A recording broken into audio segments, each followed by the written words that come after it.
Opposite, the young man stood a monster, roaring menacingly throughout the palace. However, the boy didn't look at all frightened. His name was Benedict Mells. He was an extremely powerful mage with extraordinary mental abilities. The guy created a magical pentagram on the floor of the palace. Then he began to call upon the eternal frost to save him from the monster. A few minutes later she appeared, and a second later the monster was destroyed. Benedict took this for granted. Of course, his magical abilities never failed him. The boy was a representative of one of the most influential houses of magicians in the country. Moreover, even within his own family, he was considered the most talented. One day, Benedict was called into his office by his father, Vincent. The guy didn't suspect anything bad. Benedict knew that all members of his family were convinced that he would graduate first among the top students of the Obelisk Academy of Magic, then become a magnificent archmage, and would certainly lead their house of magic to new heights. Vincent sighed and said that the young man's abilities were significantly superior to those of his older brothers. The husband had placed extraordinary hopes on Benedict, his third son. The boy promised that he would do everything to make his father proud of him. 2 years had passed since then. Benedict had enrolled at the Obelisk Academy of Magic and was now a second-year student there. One day, a teacher named Cedric Bruns told the students about an internship credit. A young man named Maximilian Crox said he knew who would get the lowest score. In his opinion, the weakest student in their course was Benedict Mells. Maximilian believed that the boy didn't even understand the basics of magic. Benedict didn't respond to his classmates' accusation. He was used to being bullied constantly. A few minutes later, Maximilian began his practical test. Digital monsters descended on him. Uninhabited, the young man launched a fireball at them. Overall, he completed the task quite quickly, for which he received a pass. Benedict was the next to take the test. When the digital monsters rushed at him, he decided to first concentrate the mana in his heart and then form a magic circle, going through 8 steps in sequence. However, Benedict did not have time to do this. The monsters attacked him first. Maximilian and the other students didn't even try to contain their laughter. Benedict was in despair. He didn't manage to complete the test within the allotted time, so he didn't pass. This was far from the first failure for Benedict. Despite this, the guy was glad that he had managed to improve the conversion speed at least a little. On the day Benedict was declared a failure, his father gave up all hope for him. Vincent even sent his son a pill that would destroy the magic circle in his heart. However, the boy couldn't give up on his dream. Benedict chose the traditional method of casting spells, which had long since fallen into disuse, to continue his training. This method could only be mastered through study of ancient books. The guy couldn't understand why all this literature couldn't be translated into electronic format. One day, Benedict saw an old book in his room that he had not bought. It looked rather worn, but valuable. Filled with strange forebodings, Benedict opened the book. In its pages he saw a mention of Richard Voice. Benedict smiled. This name was well known to him. Richard Voice was humanity's first most influential magician. When Benedict was little, he came across his name in memoirs more than once. Suddenly, the pages of the book the boy was holding began to glow with a magical light. Benedict couldn't understand what was happening. He threw the book on the floor and covered his face with his hands. A moment later, the boy heard a voice. It belonged to Richard Voice. The voice said he would hang his book on Benedict. The guy was surprised because he had never seen books that could talk before. Benedict did not yet know that being considered a failure was actually his great advantage. Cedric sent students who failed their tests to extra classes. Upon learning of this, Benedict felt ashamed, but now this feeling has disappeared without a trace. The next day, he came to study at the Obelisk Academy of Magic as if nothing had happened. Benedict had almost no friends, so he even always ate lunch alone. That's what happened this time, too. The guy was calmly eating rice when suddenly someone approached his table. It was a student named Patrick Cruz. The young man noted that Benedict, as always, was eating alone. The guy didn't have time to answer before Patrick sat down next to him. The young man announced that he was going to keep Benedict company. After that, he began to eat his lunch with gusto. Despite his simple appearance, Patrick was an experienced wizard, ranked in the top 10 at the academy. Moreover, at the age of 18, he managed to reach the 3rd round. In fact, Patrick was Benedict's only friend at the academy. After thinking for a bit, he confessed to him that he had found a strange book in his room yesterday. In it, all pages after the 3rd were blank. Benedict also told his friend about the light and voice of Richard Voice. Patrick was utterly intrigued by this information. He asked the boy's permission to open the book himself. Benedict ignored the young man's request. Instead, he reported what was written on the last page. It said that Benedict should create a magic circle not in his heart, but in his brain. Patrick noted that someone obviously wanted his comrade dead. After all, that's the only way to create a magic circle in the brain. That same evening, the young man entered Benedict's room in the dormitory of the Obelisk Academy of Magic. The guy showed Patrick a strange book. He took it in his hands and tried to open it. He couldn't. Disappointed, Patrick gave the book to his friend. He advised Benedict not to bother with trifles, after which he said goodbye and left. Left alone, the boy, without making any effort, opened the book again. Benedict was surprised that text appeared on the page that had been empty just yesterday. The boy heard Richard Voice's voice again. This time, he directly called Benedict his heir. The voice also said that using magic by creating circles in the heart is common among ordinary people. However, this method is incorrect. Suddenly, the book flew out of Benedict's hands and hung in the air.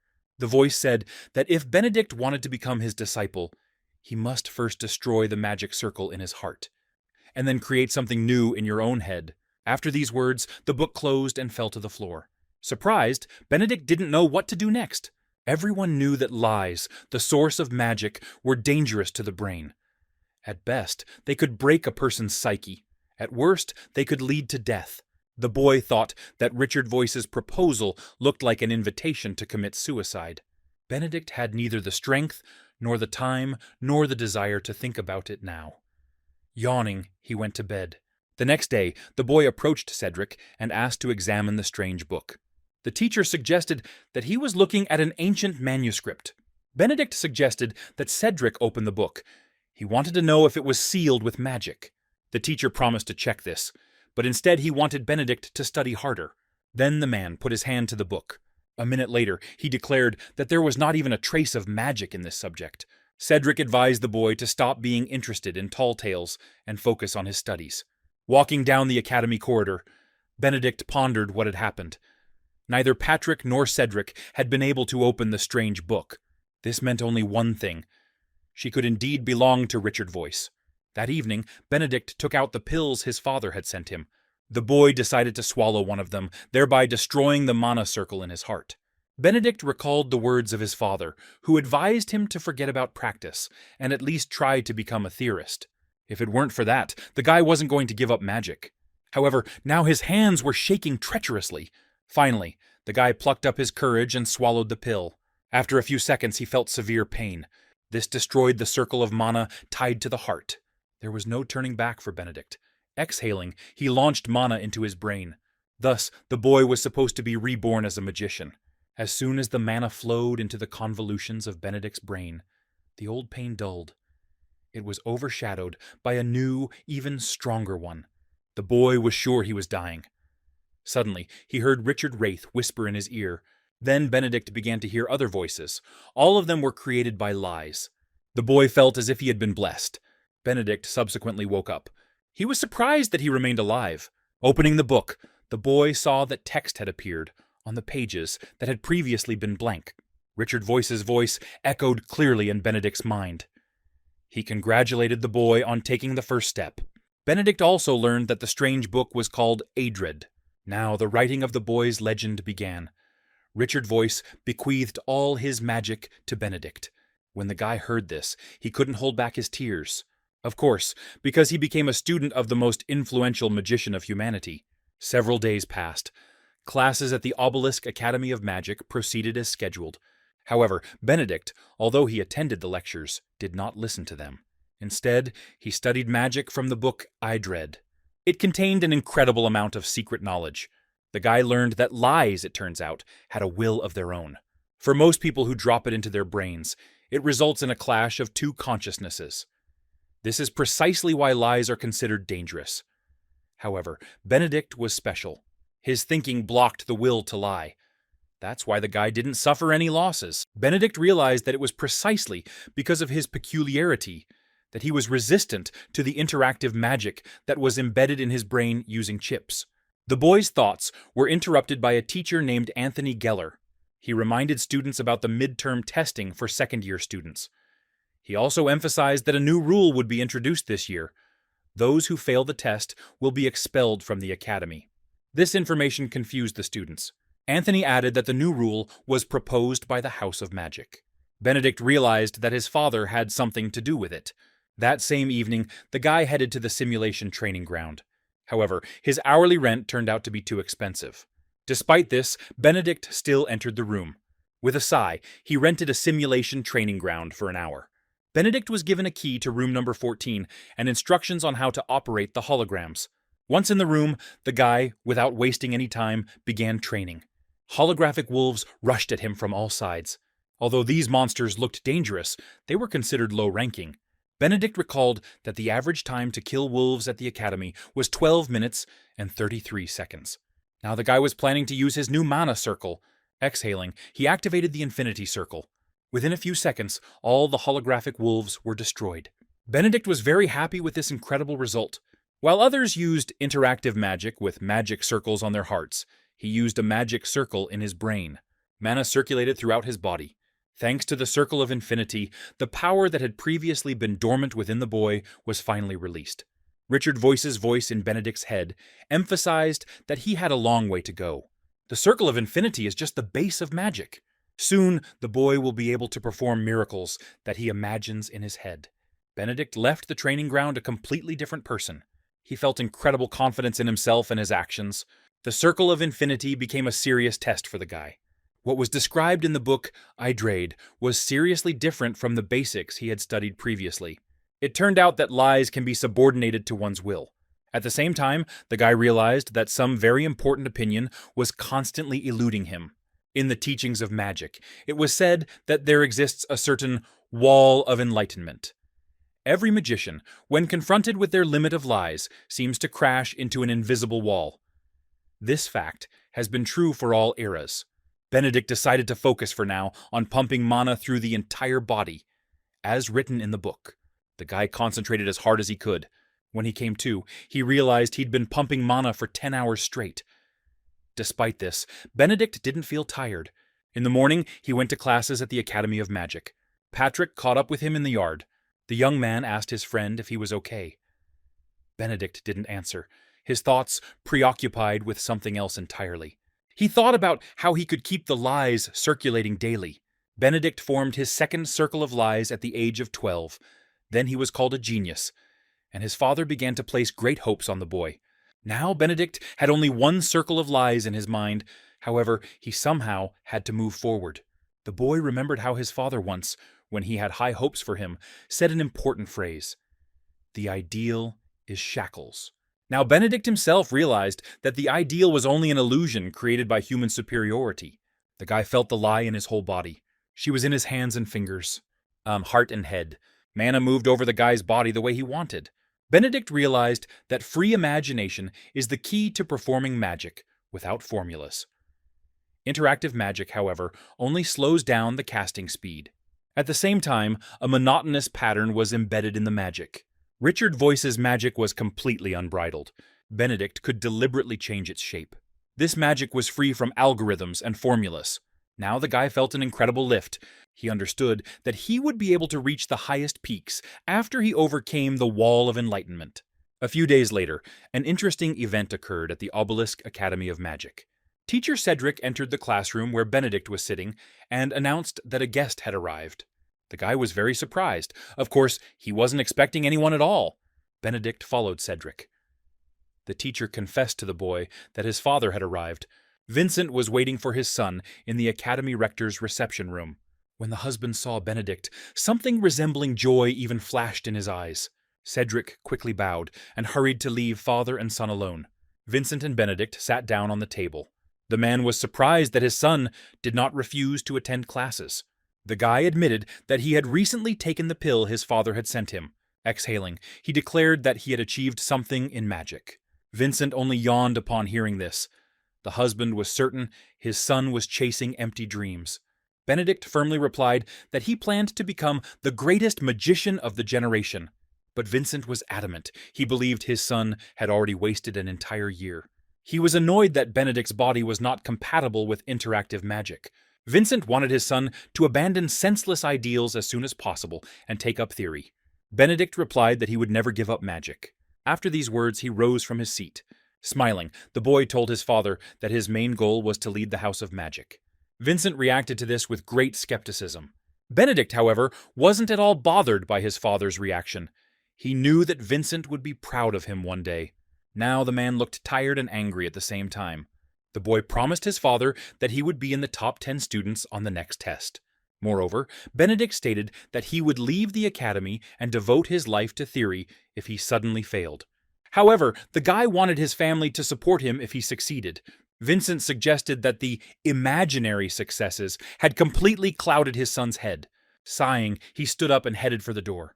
Finally, he expressed hope that all of Benedict's words were not empty talk. A few days later, at one of the lectures, Cedric announced that the final format of the exam had already been approved. The students began to wonder what awaited them. Some were hoping for team battles, others for battles with monsters. Cedric announced that the students would have to compete against each other. The competition would last 3 days, and starting from the 16th round, official representatives of the Magic Tower would oversee everything. This information greatly interested Benedict.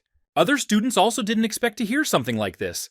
Benedict realized that the time had finally come to show himself. For the next few days, the corridors of the academy were filled with talk of nothing but the upcoming examination duels. Of course, none of the students had ever spoken in front of representatives of the Magic Tower. Benedict was determined to attract media attention. The Magic Tower was an international organization of mages, founded by a dozen of the finest. Their power rivaled that of the entire country. Moreover, all the academy students dreamed of joining it. Suddenly, someone called out to Benedict. It was Maximilian with his retinue. The boy looked calmly at his classmate. After 2 years, he was already really tired of him. At the same time, Maximilian was among the top 10 students among second-year students. The young man assumed that he would be Benedict's opponent in the first examination duel. He asked the guy if he could taste defeat. Maximilian was aiming to set a record for the event that took place 5 years ago. Benedict recalled that 5 years ago, the finals of the Young Talents competition took place. Then Maximilian shamefully lost to him.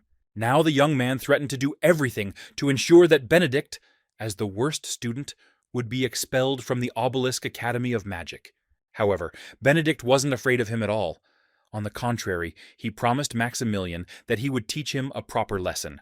When the young man heard this, he froze in place. Benedict had never allowed himself to speak to him in such a tone. When Maximilian woke up, he burst into loud laughter. The other students in the corridor fell silent and looked at the company with interest. Maximilian, meanwhile, began to shout at the guy to think about what he was saying. Benedict merely smiled and advised the young man to shut up. Furthermore, he reminded Maximilian of how he had beaten him 5 years ago. The young man was seriously angry and was ready to pounce on Benedict with his fists. The guy, realizing the state he had brought Maximilian to, laughed merrily. Unable to contain his rage, he began to call Benedict the most offensive names he knew. At some point, Maximilian couldn't restrain himself and grabbed the guy by the collar of his shirt. Benedict advised the young man to calm down and go prepare for defeat. After these words, he forcefully pushed Maximilian away from himself and left. The next day, several media outlets wrote about Benedict. The articles called him a fallen genius. Everyone was interested in whether he could rehabilitate himself. Benedict realized that these articles had obviously been commissioned by Maximilian's family, because they were literally teeming with disdain for him. The boy wasn't upset at all. He understood that the midterm exam would show everyone what they were capable of. Moreover, Benedict was even glad that so much attention was paid to him. Suddenly, the guy's smartphone rang. Benedict received a phone call from his father. It turned out he'd already seen the media articles. Benedict advised his father to ignore the messages. However, the man felt that his son had provoked the publication of these articles. The boy didn't even object. Vincent said that although he agreed to his son's terms, he still doubted his abilities. These words saddened and at the same time alarmed Benedict. Vincent did not at all understand what motives drove his son. The boy advised his father not to worry. He would never disgrace the House of Magic. Benedict also added that if he wins, their family will benefit. Vincent didn't understand what the boy meant. so he asked his son to explain this point in more detail. Smiling, Benedict told his father that he would find out everything in time. Vincent sighed and asked his son to stop disgracing the House of Magic. Otherwise, it would lead to irreversible consequences. At this point, the telephone conversation ended. Benedict knew all bets were off. The day of the midterm exam finally arrived. Benedict was warming up before his first duel. His opponent, as expected, was Maximilian. He was already laughing at Benedict as best he could. But the guy was only pleased by his classmates' words. He stated that he would try to deal with Maximilian as soon as possible. These words angered the young man greatly. He was ready to tear Benedict to shreds. But the guy was calm. He said that the first circle spells would be enough for him to defeat Maximilian. Meanwhile, the start of the first round of midterms for second-year students was announced. Maximilian was the first to attack. He launched a firebomb at Benedict. Luckily, he managed to distract himself in time. Then Maximilian used the third circle spell. There was a powerful explosion. The young man was convinced that in this way he had managed to overcome his opponent. However, Benedict remained unharmed. Maximilian was astonished. He couldn't understand how this was even possible. Enraged, he tried to attack again. He launched 3 firebombs towards Benedict, but he used the power of water. She extinguished the firebombs, and they missed their target. An enraged Maximilian couldn't understand what was happening. He couldn't believe Benedict had managed to block his favorite spell so easily. The duel between the young men was closely watched from the VIP room by the ruler of the Blue Magic Tower, Lawrence Chubbuck. He put everything aside just to watch the midterms of the second-year students at the Obelisk Magic Academy. Lawrence asked his assistant Maggie if she knew about Benedict's magic. The woman answered negatively. She was unhappy that her boss had canceled crucial work to watch student wrestling matches. She believed this could raise a lot of questions in the community. Maggie's complaints only amused Lawrence. Meanwhile, Maximilian was racking his brains over how to defeat Benedict. The young man noted that his opponent had abnormally high speed. He launched 3 more firebombs at Benedict. There was another explosion of incredible power. Maximilian sincerely believed that this time he had managed to overcome his opponent. But Benedict managed to stand firm again. Moreover, the guy himself attacked Maximilian, creating the wind spear. The young man barely managed to return. Maximilian realized that his opponent was truly determined to win. Benedict, without living, created a new spear of wind and hit the young man with it. This time, Maximilian was not so fast, so he got a scratch on his shoulder.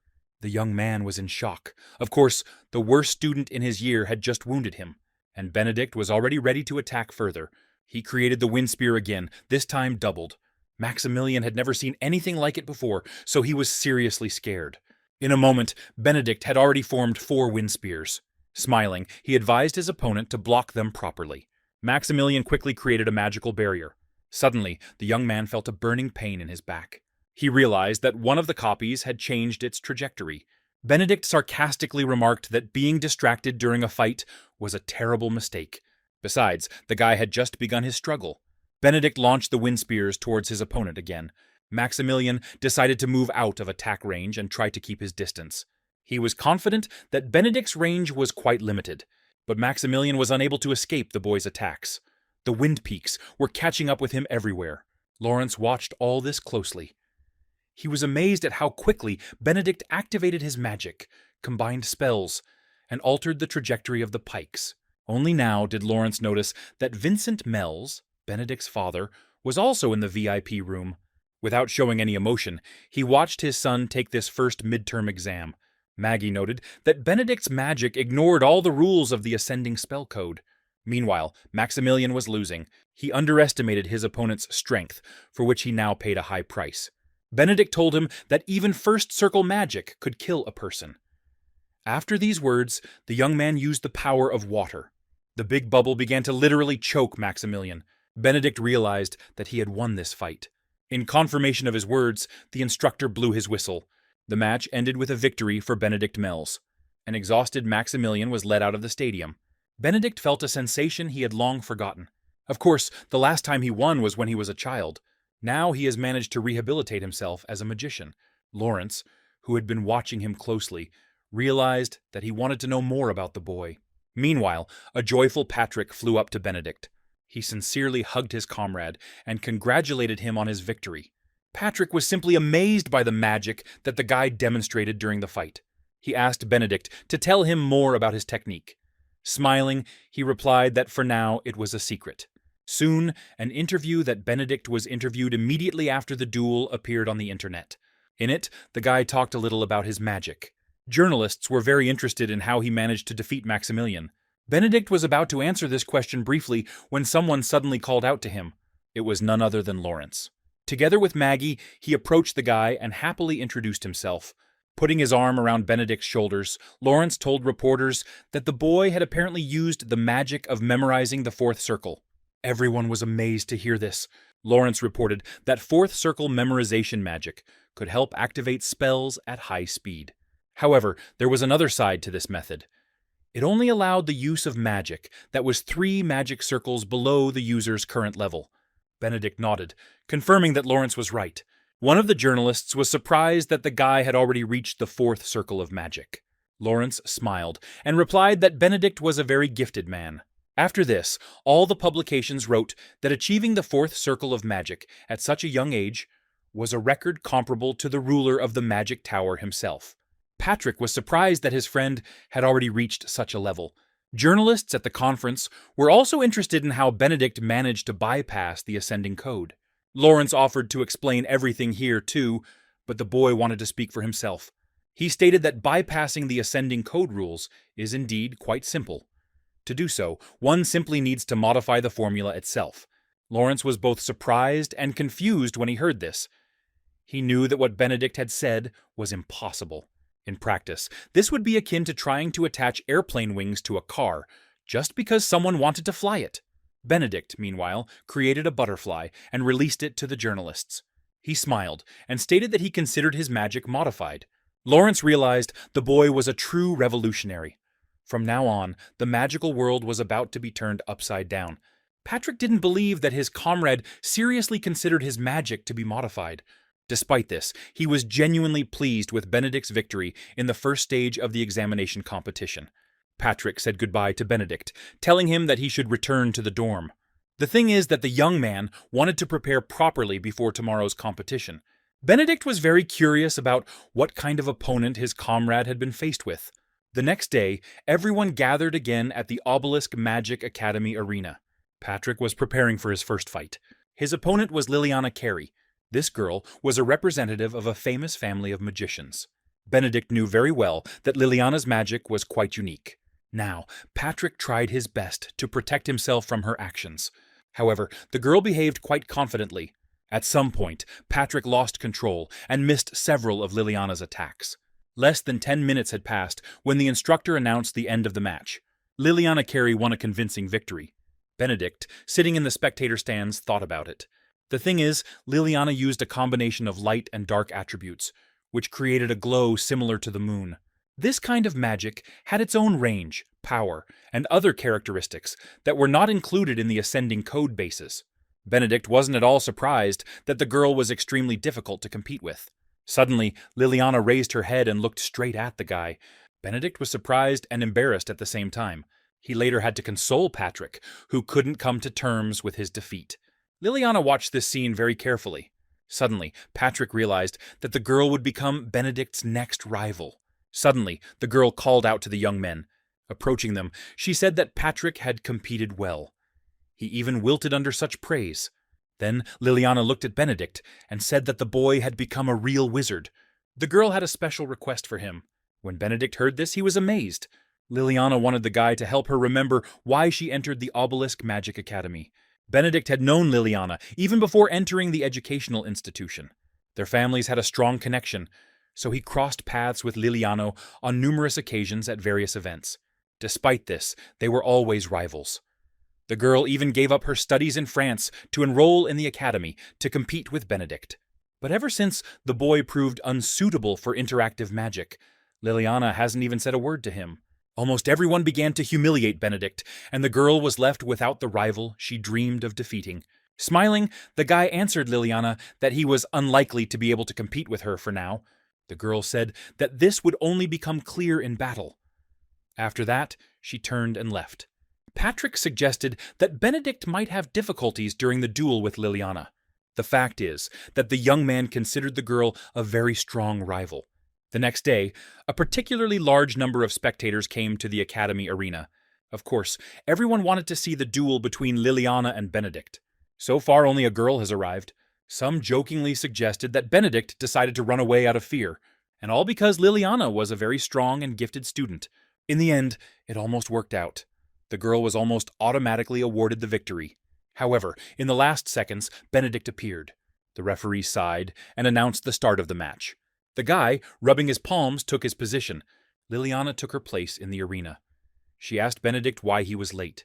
He smiled and replied that he was making some preparations. Then he drew a magical pattern around himself with his hands. At that moment, the girl realized that victory would not come as easily as she expected. Benedict promised that the fight would be interesting. Liliana looked at the guy carefully. She felt that the Benedict of today was very different from the Benedict of yesterday. Despite this, the girl hoped to defeat him in a duel. The guy winked and advised Liliana to use all her strength in the fight.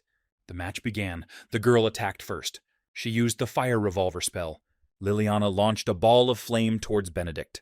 Then another and another and another. It seemed she had no intention of stopping. However, the guy easily repelled them all, using the power of the wind. The following fireballs were in for the same treatment. Then Liliana changed tactics. She ripped a hair from her head and transformed it into a dangerous earth needle. The girl stuck it into the floor, and a crack went from it to Benedict.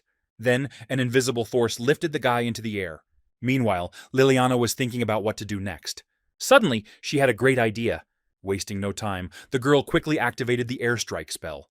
It was an attack aimed at an opponent in the air. But Benedict had calculated all of Liliana's steps. A second later, he created a protective barrier right in the air. The spectators in the stands were surprised. They had never seen anything like it. Liliana also looked surprised. Of course, Benedict managed to use the reversible barrier as an oprichnik. The girl remembered that the guy had been known since childhood for his extraordinary magical intuition. Benedict realized that he could only defeat Liliana's moonlight if he used the sun itself. A few seconds later, the girl's eyes were blinded by a bright light. Liliana immediately recognized the radiance of the sun in it. Benedict was clearly preparing for an attack. The girl could only defend herself in this situation. Wasting no time, she activated a rock called the Big Cage. The guy called air for help. He swung and tried to strike. However, Liliana managed to cover herself with a protective shield. Benedict noted that the girl was behaving extremely cautiously, so the guy had to retreat. Now he had to come up with some new tactics. Liliana, taking advantage of her opponent's retreat, decided to attack herself. Suddenly, she realized that Benedict had used Earthbind. It turns out he activated this skull just as he landed. Liliana was terribly irritated that she couldn't keep up with the guy's movements at all, and he was already preparing a new attack on his opponent. Benedict used nothing less than a powerful magical charge. Liliana tried to cover herself with a shield again. She succeeded, and she even thought that she could defeat Benedict. The girl recalled how, at a recent press conference, Lawrence had suggested that the boy was using fourth circle memorization magic. The thing is, memorization only allowed one to use magic 3 levels below the current one. This means that Benedict, a 4th level mage, only had access to the 1st level.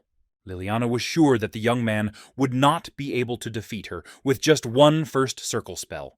Benedict thus activated a new spell. The girl barely managed to dodge.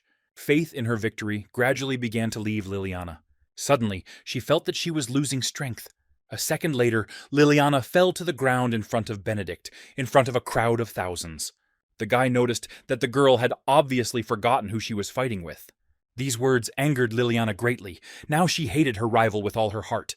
Lawrence watched the young men's duel with delight. He was amazed by how Benedict had planned the fight from the very beginning.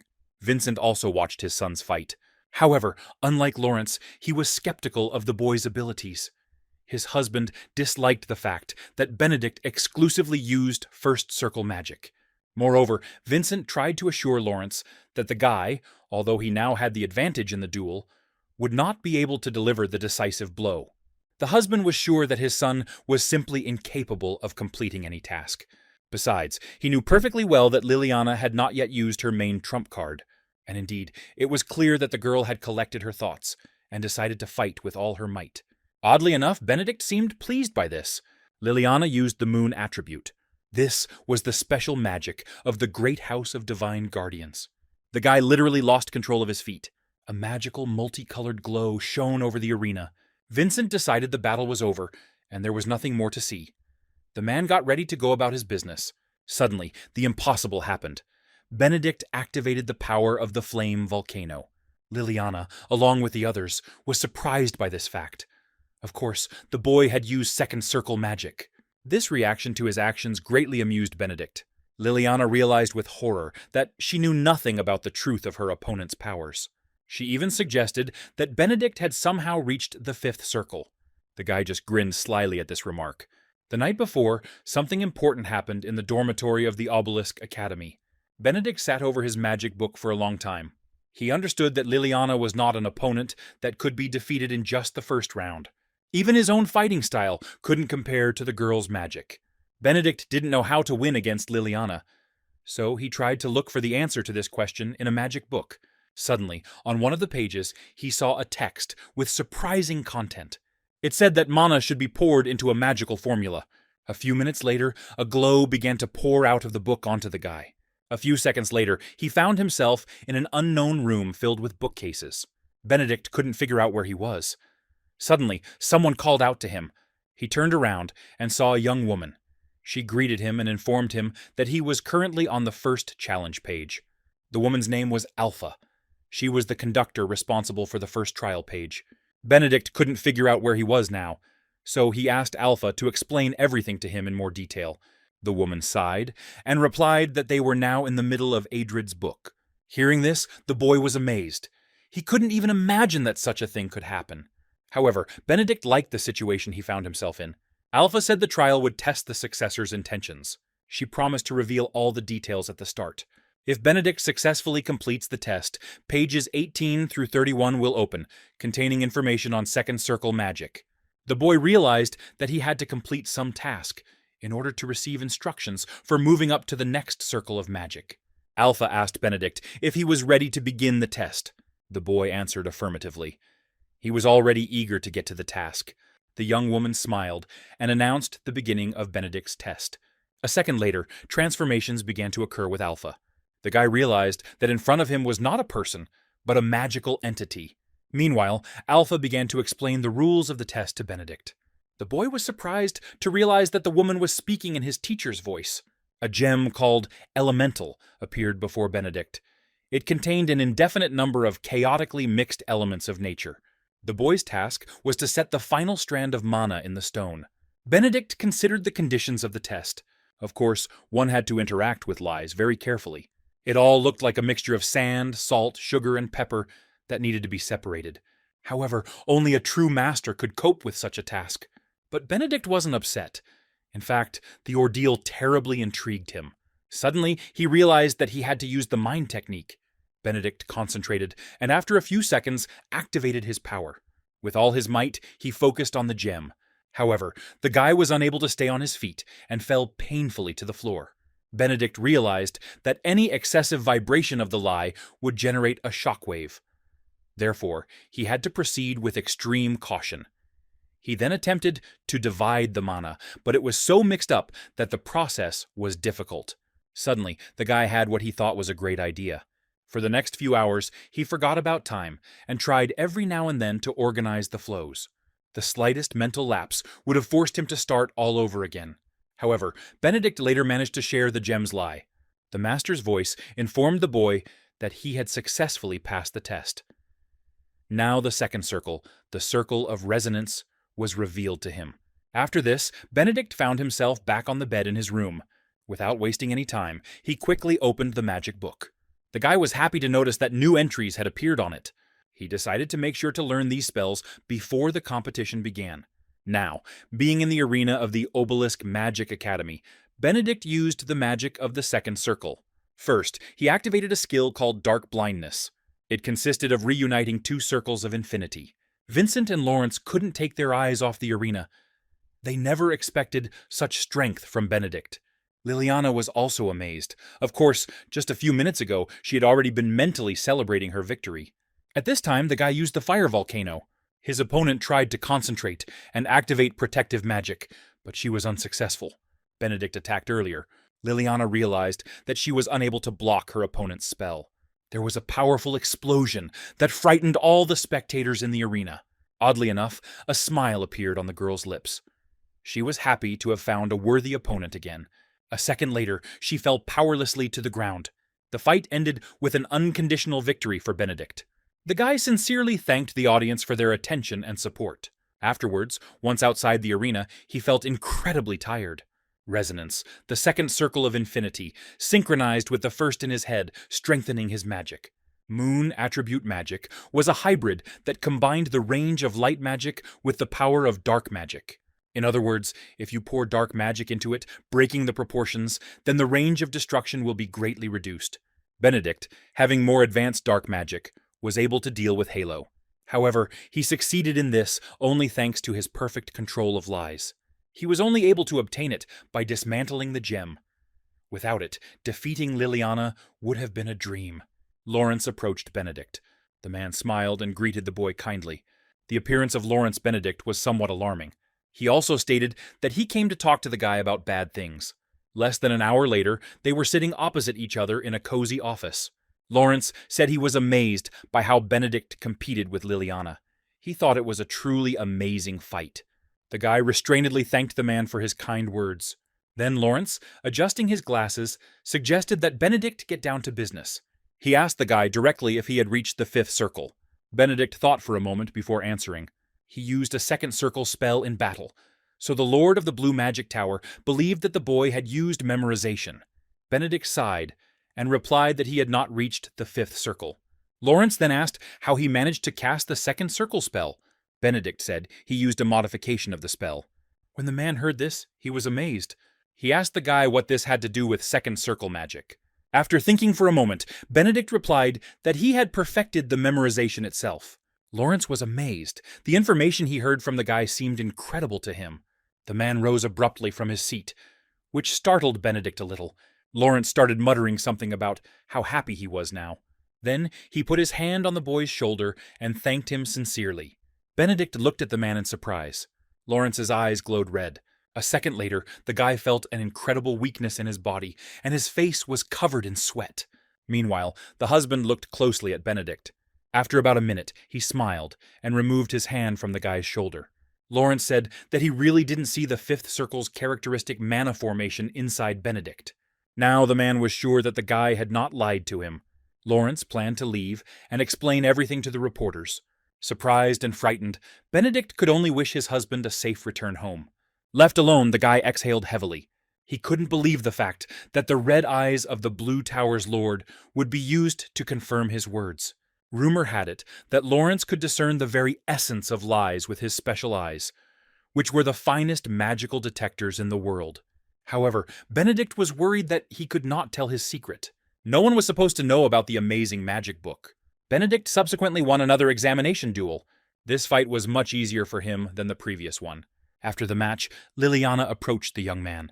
Benedict was surprised that the girl quickly got back on her feet after their fight. Liliana hastened to reassure the boy that she was fine. Moreover, she wanted to discuss their duel with him. The girl's request surprised Benedict, but he didn't object. He invited Liliana to go to the waiting room. The girl sincerely believed that analyzing the match and all the strategies that were used in it would allow her to learn a lot.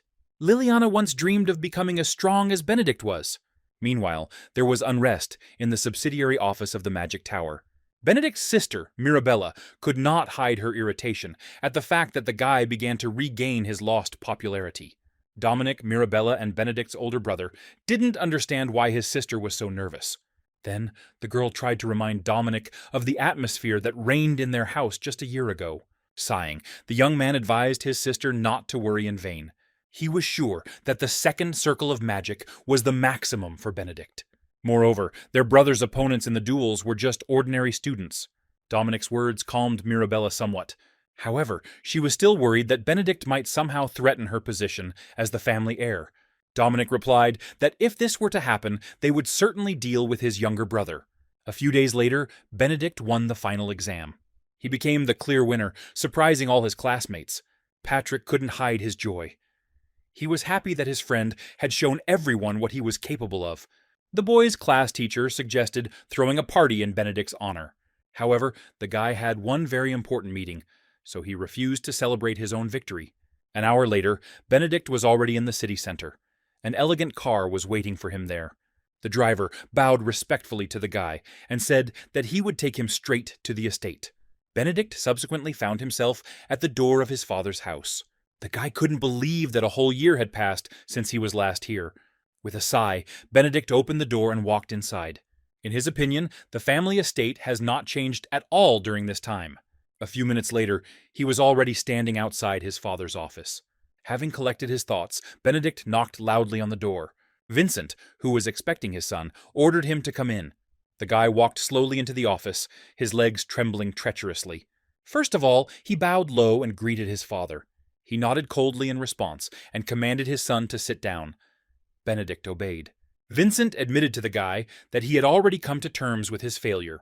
The husband rose to his feet and walked behind Benedict. The boy's heart began to beat faster.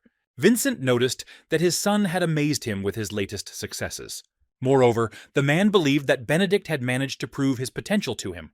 He was convinced that his son's courage in battle was worthy of the title of a true wizard. Benedict was amazed because he never expected such praise from his father. Vincent promised that now the family will fully support the boy. The man wanted Benedict, as the rightful heir, to use his power for the glory of their line. The guy was terribly pleased to hear this. However, Vincent had one warning for his son. If Benedict continues to stagnate, the man will personally destroy his magic circle. The boy had no choice but to promise his father that he would not let him down. Vincent later asked his son what his goal was. The man remembered that Benedict had previously dreamed of heading their family. However, for now, he was far behind his brothers and sisters, Dominic, Mirabella, George, and Penelope. Benedict replied that he would never give up his position as head of the Mells family. Moreover, he would do everything to ensure that all family members respected him. Vincent asked his son how he planned to achieve this. The young man said that the World Magic Olympiad would take place in 2 months. The most outstanding figures from around the globe would participate. Benedict planned to win a gold medal there. The Magic Olympiad, open only to students under 20, was held annually. It was a veritable arena for those who aspired to capture the world's attention. Vincent noted that their country's best result in these strokes is a silver medal, which Lawrence once won. Then, everyone was terribly proud of the future ruler of the Blue Tower. The husband was convinced that his son's dreams of a gold medal would never come true. Benedict said he had one request for his father. He wanted Vincent to stop his siblings from stopping him from participating in the Magic Olympics. The man responded gloomily that he would do everything possible. The next day, Benedict woke up in his dorm room amidst the mountains of literature. A magical book lay on his chest. The boy remembered that the day before, having returned from the estate, he immediately rushed to look for the next test. Although Benedict had recently met the conditions for the second round, he was already looking to move on to the third. However, now the guy didn't have a single clue. His only hope was in resonance. Benedict hoped to upgrade him to the level of master of the second magic circle. To reach the second test, the boy decided to pour mana into the magic book, causing it to shimmer according to the principles of resonance. Benedict was also convinced that the circle of resonance was somehow connected to the stake of the heart. But the young man couldn't concentrate. All his magical efforts, unfortunately, were to no avail. He sighed heavily and decided to take a short walk to clear his head. A few minutes later, Benedict was already on the street. As he strolled leisurely, the boy thought that sometimes a drop of fresh air is all you need for clear thoughts. Suddenly, Benedict heard a loud scream next to him. A moment later, a plastic bag flew into his face. The guy lost his footing and fell to the ground, and a familiar female voice asked if he was okay. Benedict raised his head and stared in surprise at the girl standing in front of him. It was none other than Liliana. Today, dressed in a blue suit, she looked especially beautiful. Afterwards, the young people walked calmly along the embankment. True, the girl apologized to Benedict several times for the fact that he suffered because of her plastic bag of banana milk. It turned out that Liliana had heard from somewhere that the guy had gone to his home. Smiling, Benedict informed the girl that yesterday he had officially received back all his rights as a family member. Liliana wondered if the guy still wanted to become the head of the Mells family. The girl remembered very well how much the young man had dreamed about this in his childhood. After thinking for a moment, Benedict replied that he no longer intended to lead his family. Liliana was quite surprised by the boy's confession. She found it hard to believe that Benedict had decided to accept reality. The girl's reaction seemed suspicious to the guy, and he said so. Smiling, he added that his dream was not just to become the head of his own family, but to lead the entire magical world. When Liliana heard this, she stopped dead in her tracks. She was stunned by Benedict's words. The girl sincerely believed that it was impossible to conquer the magical world. The Mel's family estate was unsettled that evening. Mirabella was practically beside herself with anger. She was furious that her father had restored Benedict's full powers. At the same time, the girl did not understand why her older brother, Dominic, behaved calmly. The boy explained that he saw no reason to worry. Moreover, he trusted his father completely. In fact, Dominic did not want to share his true thoughts with his sister. A few hours before, Vincent had called him and Mirabella into his office. The man ordered his children not to touch Benedict for the next few months. These words greatly shocked Dominic and Mirabella. The girl was about to say something dissatisfied, but her brother stopped her in time with a wave of his hand. Dominic calmly asked his father the reason for his decision. After a pause, Vincent said that Benedict had officially returned to the House of Mages. The boy's value isn't great right now, as he's been away from the family business for a whole year. So, he might need a few months to readapt. Mirabella and Vincent may try to stop Benedict from claiming the role of head of the Mel's family. This is precisely why Vincent did not want his older children to interfere in the affairs of his youngest son for several months. Dominic thought about his father's words, but after a few seconds he smiled sweetly and said that he would certainly carry out Vincent's order. The husband was glad that his son understood him. He told the children that he had no more questions for them. After leaving her father's office, Mirabella asked her older brother why he didn't argue with Vincent. He replied that the quarrel would not have changed anything anyway. The thing is, Georg and Penelope aren't interested in competing for the position of head of the Mel's family anyway. That's why Vincent didn't invite them to the conversation. Dominic was also sure that his father had not told them the whole truth about Benedict. It is obvious that Vincent had some plans of his own regarding his youngest son. Dominic began to ponder the true reasons for his father's order. Mirabella, having calmed down a little, also thought about the current situation. So far, only one thing was clear. Vincent once again saw potential in his youngest son. Dominic suggested that Benedict might have promised his father something. Mirabella didn't understand what their little brother could give Vincent. Dominic replied that they would certainly find out. He also advised his sister to call off the men she had assigned to watch Benedict. Otherwise, they could be killed by his father's guards. The talk was about Vincent's personal spies, secretly working for the Mel's family. The young man stated that he had already withdrawn his observers. Mirabella asked her brother what he was going to do next. He didn't answer his sister. However, in his mind, he had already planned everything. Dominic knew that he would definitely need the help of the Black Tower. A week later, all second-year students were gathered in the classroom of the Obelisk Academy of Magic. Smiling, the teacher announced that they all passed the exam. But there was only one first place. It went to none other than Benedict Mels. For this, the teacher presented him with a congratulatory certificate. He also advised the boy to try to hold on to first place for a few months in order to then participate in the Magic Olympics. Benedict replied that he would do everything possible to achieve this. After the general meeting, Patrick ran up to the guy in the hallway. He'd been in classes all day and was quite tired. Benedict remarked to his friend that physical activity would certainly not hurt. He suggested that Patrick go to the gym. He declined. It turns out that the young man didn't like training with Benedicto because he had been scaring him lately. The guy had no choice but to go to the gym himself. There, he immediately grabbed a heavy barbell and started squatting. The other patrons couldn't take their eyes off Benedict. Of course, the guy was doing what everyone thought was impossible. While resting, Benedict began to reflect on what he had recently read in a magic book. Since this circle circulates endlessly throughout the body, physical exercise can improve it. A healthy body means a healthy circle. That's why the guy decided to train not only magic, but also physics. On the same day, the guy also conducted practical training with monsters. On it, he had to fight with interactive panthers. Benedict used Flame Volcano and won. The boy didn't lag behind in his classes at the Magic Academy either.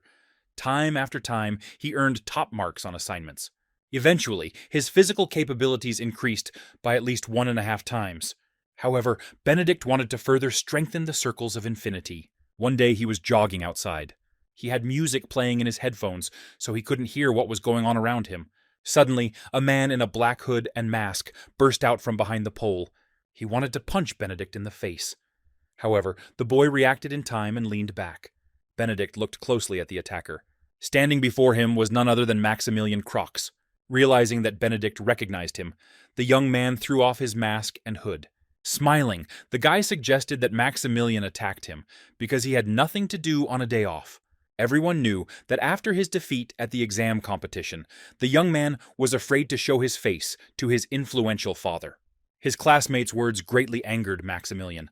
A firebomb appeared in his hand. Benedict was surprised that the young man was willing to use magic on the street just because of a few harsh words directed at him.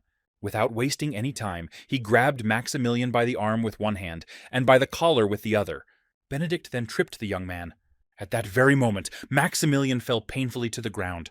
Benedict thought about himself that even this situation was a wonderful lesson for him. Soon, representatives of the magic police arrived at the scene.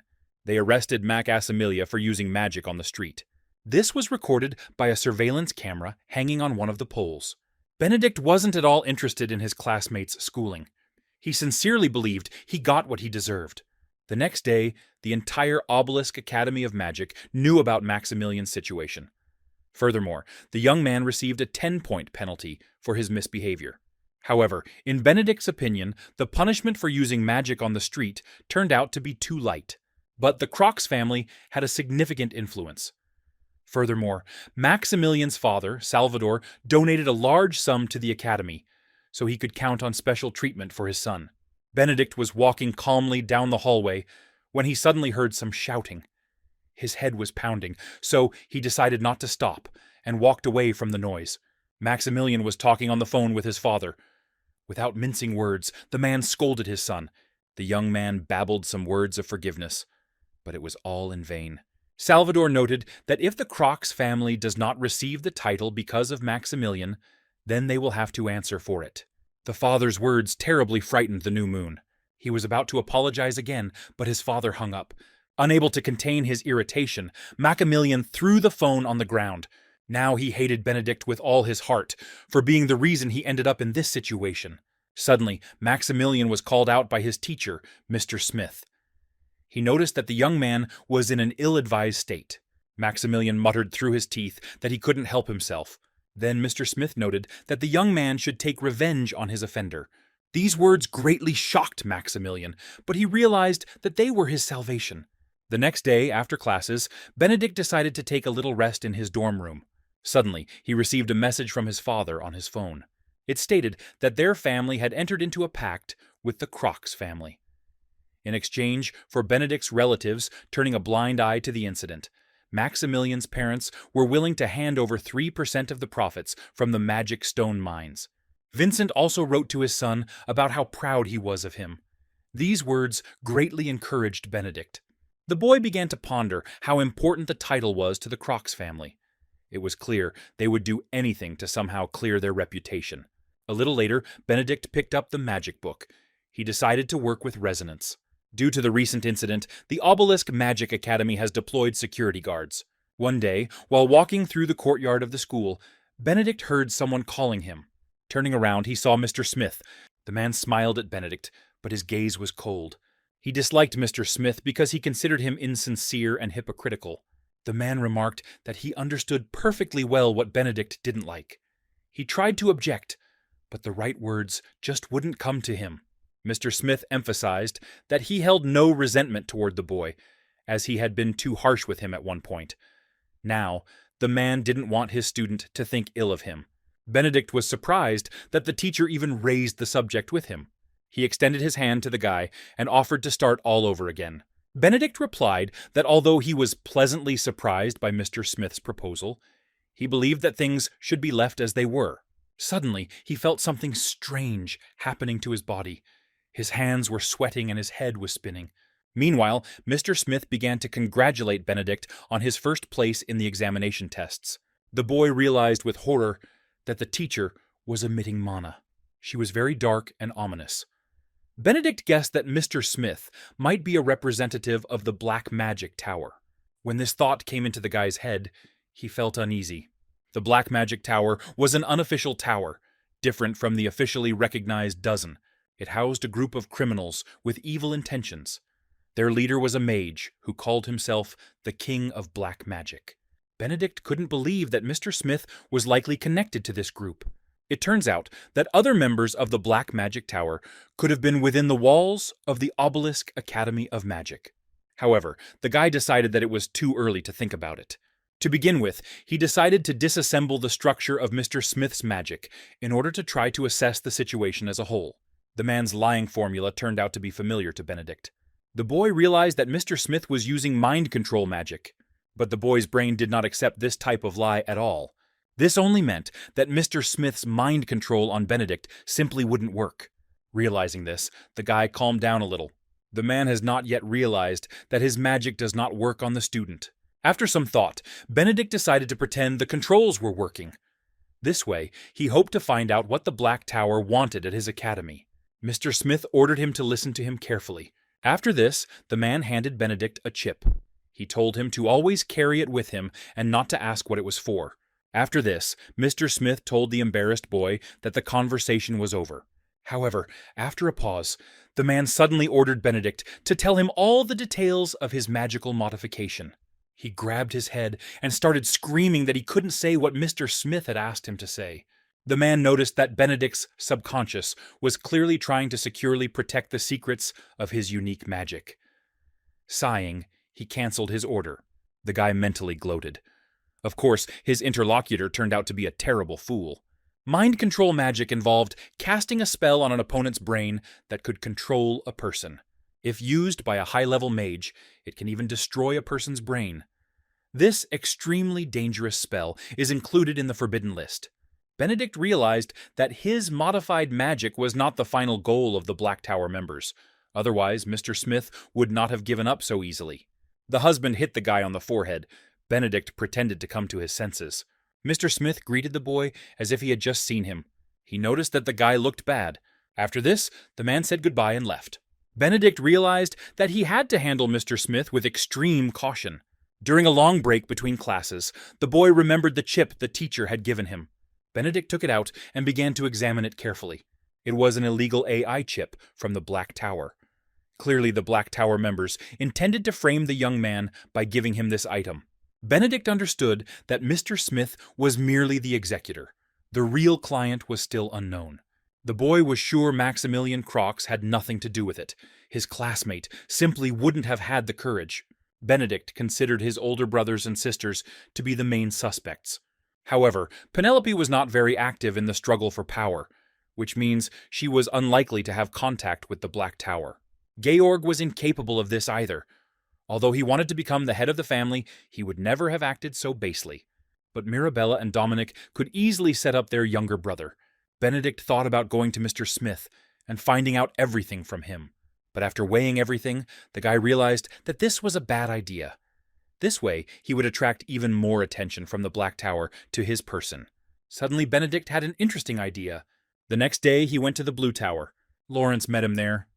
He was glad to see the guy. Despite this, he greeted Benedict rather coldly. This surprised and confused the guy at the same time.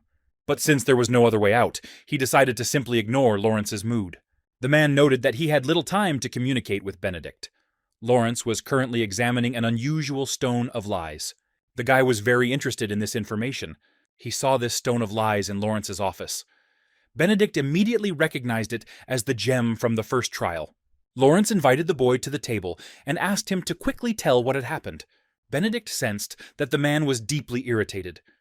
Clearly, in his current state, he couldn't help him in any way. After thinking for a moment, he stated that before getting down to business, he would like to share his knowledge with Lawrence. Benedict wanted to tell about the Stone of Lies, which Lawrence was just researching. When the Lord of the Blue Tower heard this, he was amazed. He couldn't understand how the guy could know about the Stones of Lies, because they hadn't even been officially announced yet. Benedict tried to assure the man that he had in no way been spying on the Blue Tower. Then he opened his bag and took out one thing from it.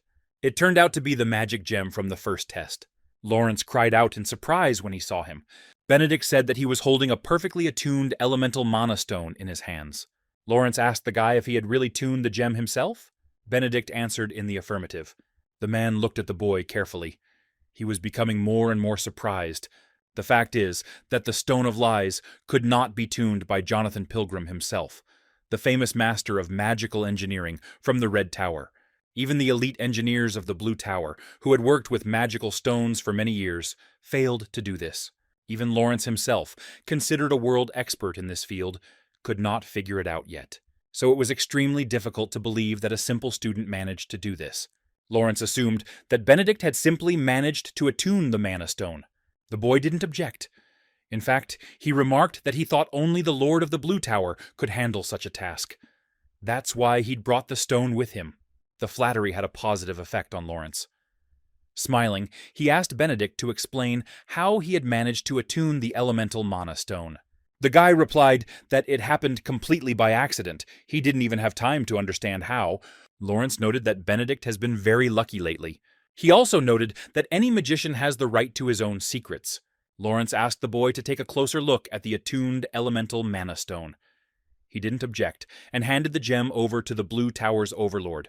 The man began to examine the stone closely. He noted that it supported all 4 elements simultaneously. Lawrence sighed and handed the stone to the boy. Benedict said that he brought the gem to the Blue Tower in order to create an artifact from it. Lawrence asked the boy to explain what particular artifact he wanted to get. It could have been used to make some kind of clothing, jewelry, or weapon. Benedict replied that he didn't care. The main thing was that the artifact could enhance the effectiveness of elemental magic. Lawrence noted that stones of such high quality require other high-quality materials as well. Benedict's husband warned him that creating the artifact could be quite expensive. Lawrence said he would send the invoice for the work to the boy's father. Benedict replied that there was no need for that. Moreover, he didn't want his family to know about the artifact's creation. Lawrence laughed and announced the amount he wanted for his work. It was enormous. The man doubted that Benedict would be able to pay him back on his own. The guy honestly admitted that there was no amount that Lawrence told him. In exchange for creating the artifact, Benedict promised to attune all the elemental mana stones in the Blue Tower. Moreover, he was willing to do so in Lawrence's presence. The man really liked this proposal. He said it was enough to pay for his work. Benedict said he had one more request for Lawrence. After that, he took out the Chashai chip and handed it to his husband. He looked at the object carefully. Lawrence immediately recognized it as the forbidden artificial intelligence. The man asked Benedict where he got it. After thinking for a bit, he decided to tell the truth. He admitted that the chip was given to him by a mage from the Black Magic Tower, who teaches at the Obelisk Academy. Benedict was convinced that a criminal gang was operating at his school. He wanted Lawrence's help to get rid of it. The guy returned to the hostel late. He was tired and immediately went to bed. Benedict was happy that Lawrence was researching the most basic mana stones. It is thanks to this that he will be able to obtain an artifact that even his father will not know about. As he was falling asleep, Benedict replayed his conversation with Lawrence today in his head. The husband was very surprised to hear that a group from the Black Tower was operating in the Obelisk Academy of Magic. Of course, the educational institution has always been famous for its security. The only evidence so far to support Benedict's claims was an illegal artificial intelligence chip. Despite this, Lawrence decided to take a risk and investigate the case. The next day, Benedict went to a dinner party with his brothers and sisters. The guy, who was a good 20 minutes late, arrived last. Penelope was the first of the Benedicts to say hello. She seemed genuinely happy to see her younger brother, whom she hadn't seen in a long time. The boy exchanged a few cheerful remarks with his sister. He had always loved Penelope for her integrity and friendliness. Georg treated Benedict kindly. It was clear he missed the boy greatly. Benedict felt the sincerity in his brother's behavior, and this made him very happy. But Mirabella and Dominic didn't seem happy to see the guy at all. When he entered the room, they didn't even rise from the table. Dominic forced a smile and noticed that Benedict had matured somewhat. Mirabella only muttered something about how she hadn't seen her younger brother for a long time. Dominic invited Benedict to sit on the table. The boy did just that. He declared himself very happy to see his brothers and sisters after a long separation. Mirabella stated that she felt that her younger brother had some kind of conversation with them. Benedict replied that she and Dominic could wait a little while for the guesses. These words angered Mirabella. She even got up from the table. The girl asked her younger brother directly what he was planning. Mirabella was sure that the guy decided to fight for the place of head of the family. Benedict, smiling sweetly, replied that the girl was right. Dominic calmly took a sip of wine and advised his sister to calm down. He also asked Benedict to tell them about the modified magic he had invented. His brother's request surprised the boy. He began to ponder the best course of action. A few seconds later, he replied with tears in his eyes that the secret of modified magic was his only hope. As a human being incompatible with artificial intelligence, Benedict couldn't just cut off everyone's lifeline. Benedict's words deeply touched Penelope. She said the boy was under no obligation to share the secrets of his modified magic with them. Georg completely agreed with her, but Mirabella was angered by her sister's words. Benedict, unable to hold back his tears, thanked Penelope in a trembling voice for her understanding. Georg, raising his glass of wine, suggested changing the subject. He asked his younger brother how he had been living during the time they hadn't seen each other. Penelope supported George's initiative. She, too, was eager to hear Benedict's story. The boy talked with his brothers and sisters for several hours. At some point, Benedict realized it was time to act. A few minutes later, everyone received a message on their phone about what had happened. It was information about Mr. Smith's arrest. After reading the news, only Dominic's face showed anger. Benedict realized that it was most likely his elder who was trying to frame him by turning to the Black Tower for help. That evening, the boy went to the Blue Tower in high spirits. He was glad his plan had worked, and now knew his true enemy by sight. Lawrence greeted Benedict with joy.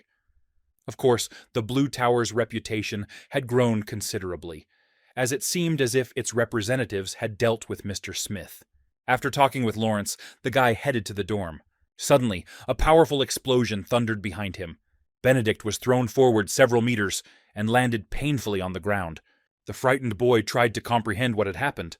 At this time, through the smoke, he saw a male figure. A few seconds later, he clearly made out the silhouette of Maximilian Crox. Benedict was shocked. He hadn't thought his classmate's desire for revenge could go so far.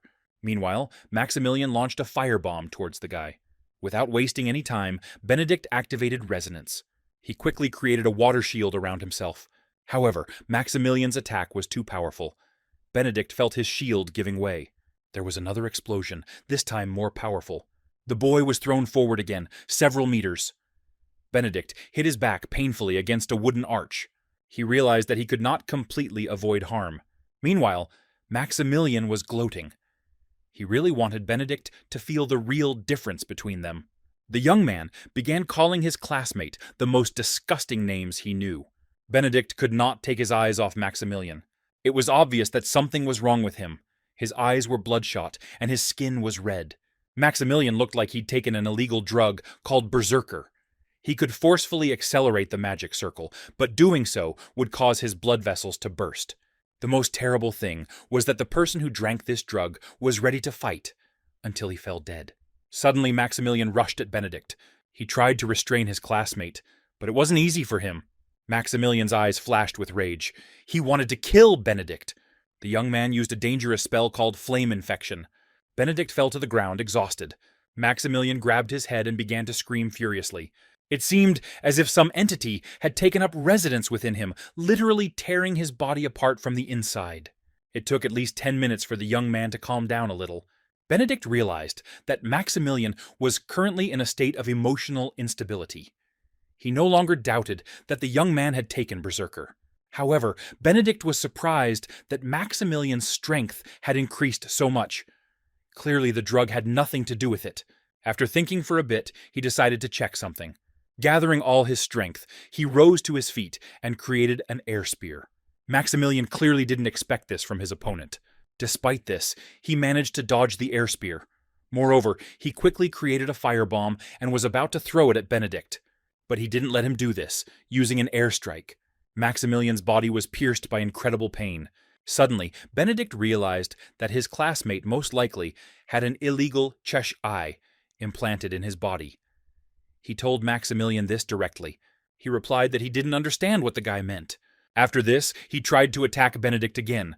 The guy managed to return. He shouted to Maximilian that someone had obviously implanted an illegal chip into him on purpose. Benedict then launched a counterattack, activating resonance. He intended to end it all before dawn. It took the guy just over an hour to defeat Maximilian. After that, he immediately called his father on the phone.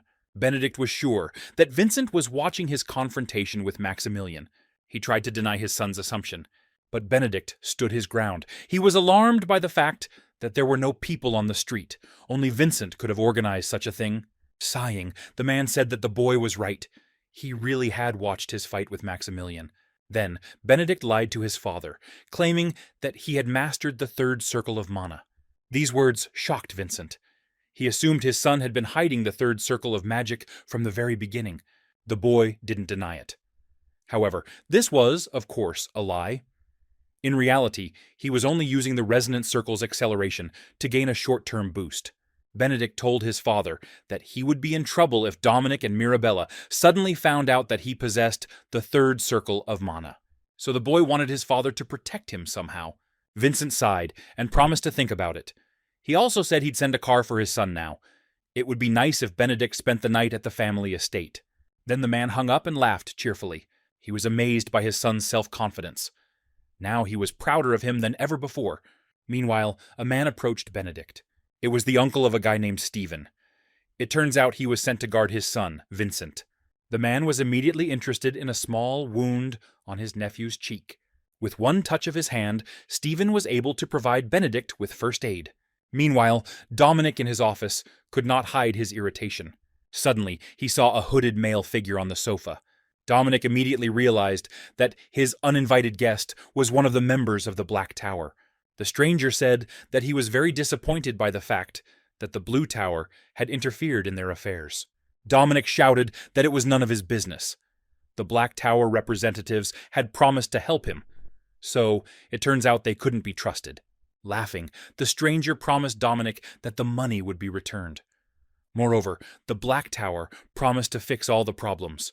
The man also stated that Dominic need not worry about information leaks.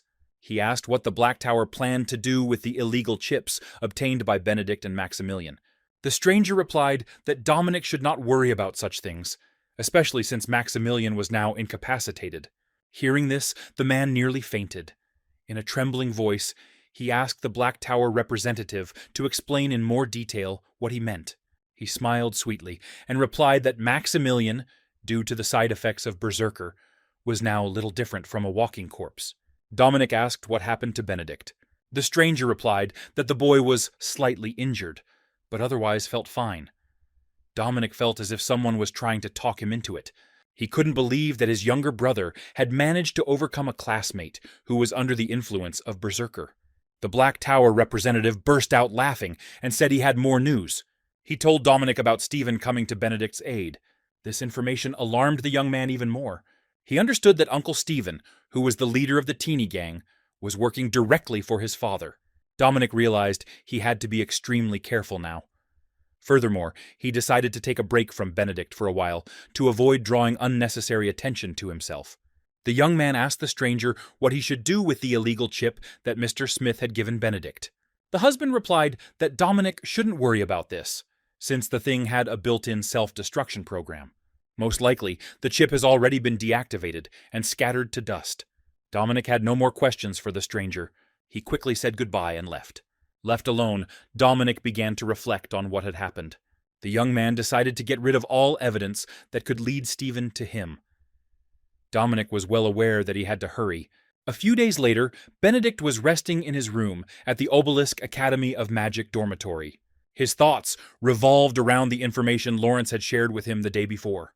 It turns out that Mr. Smith died suddenly. Benedict knew something like this could happen, but he didn't think it would happen so soon. Suddenly, the boy received a message from his father on his phone.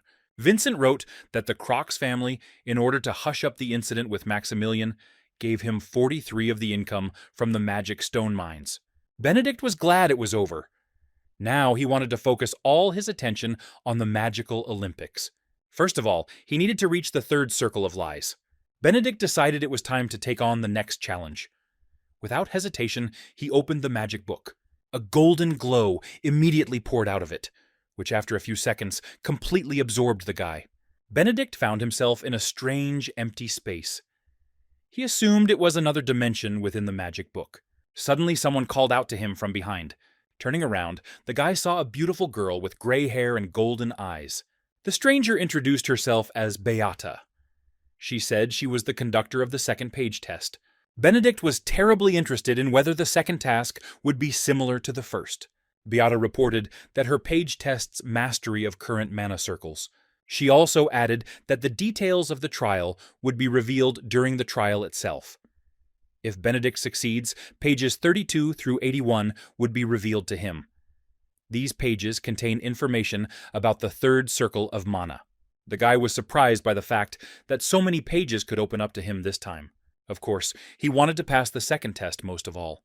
The guy understood perfectly well that the third circle of mana was on a completely different level. A few minutes later, Beata announced the start of the test. After this, the girl disappeared, and Benedict heard the master's voice again. He told the guy that he would now find out about the second test. Magic circles will begin to appear in front of Benedict, 100 of them in a row. He needs to activate them all. If Benedict can synchronize the resonant circle with each of them, they will activate naturally. However, it's important to note that each magic circle regenerates every 3 seconds. If the guy fails to activate it within this time, he'll be forced to start over. Benedict thought he could simply memorize the sequence of the circles. However, the voice informed him that the sequence would change each time. So, memorization wouldn't help. The boy sighed heavily. He realized that the test would hardly be too easy for him. Despite this, he was willing to try. After some time, Benedict came out of the magic book. His head was buzzing, and he could barely stand on his feet. The guy spent 8 hours on the tests, but his record was only 10 laps. Despite this, Benedict believed that sooner or later he would be able to cope with the task. The boy pored over his magic textbooks. He wanted to discover some pattern in the test's performance. During the mission, he learned that Adred wasn't the only book the master had written. There were also his manuscripts. While Benedict didn't know their location or name yet, he believed he would definitely find out. The next day, the boy went for a walk. He met Liliana by chance at the grocery store. The girl, who was just buying banana milk, was surprised to see Benedict. A few minutes later, the young people were sitting on a bench and talking. The guy noticed that he and Liliana had been seeing each other too often lately. He also noted that she looked tired.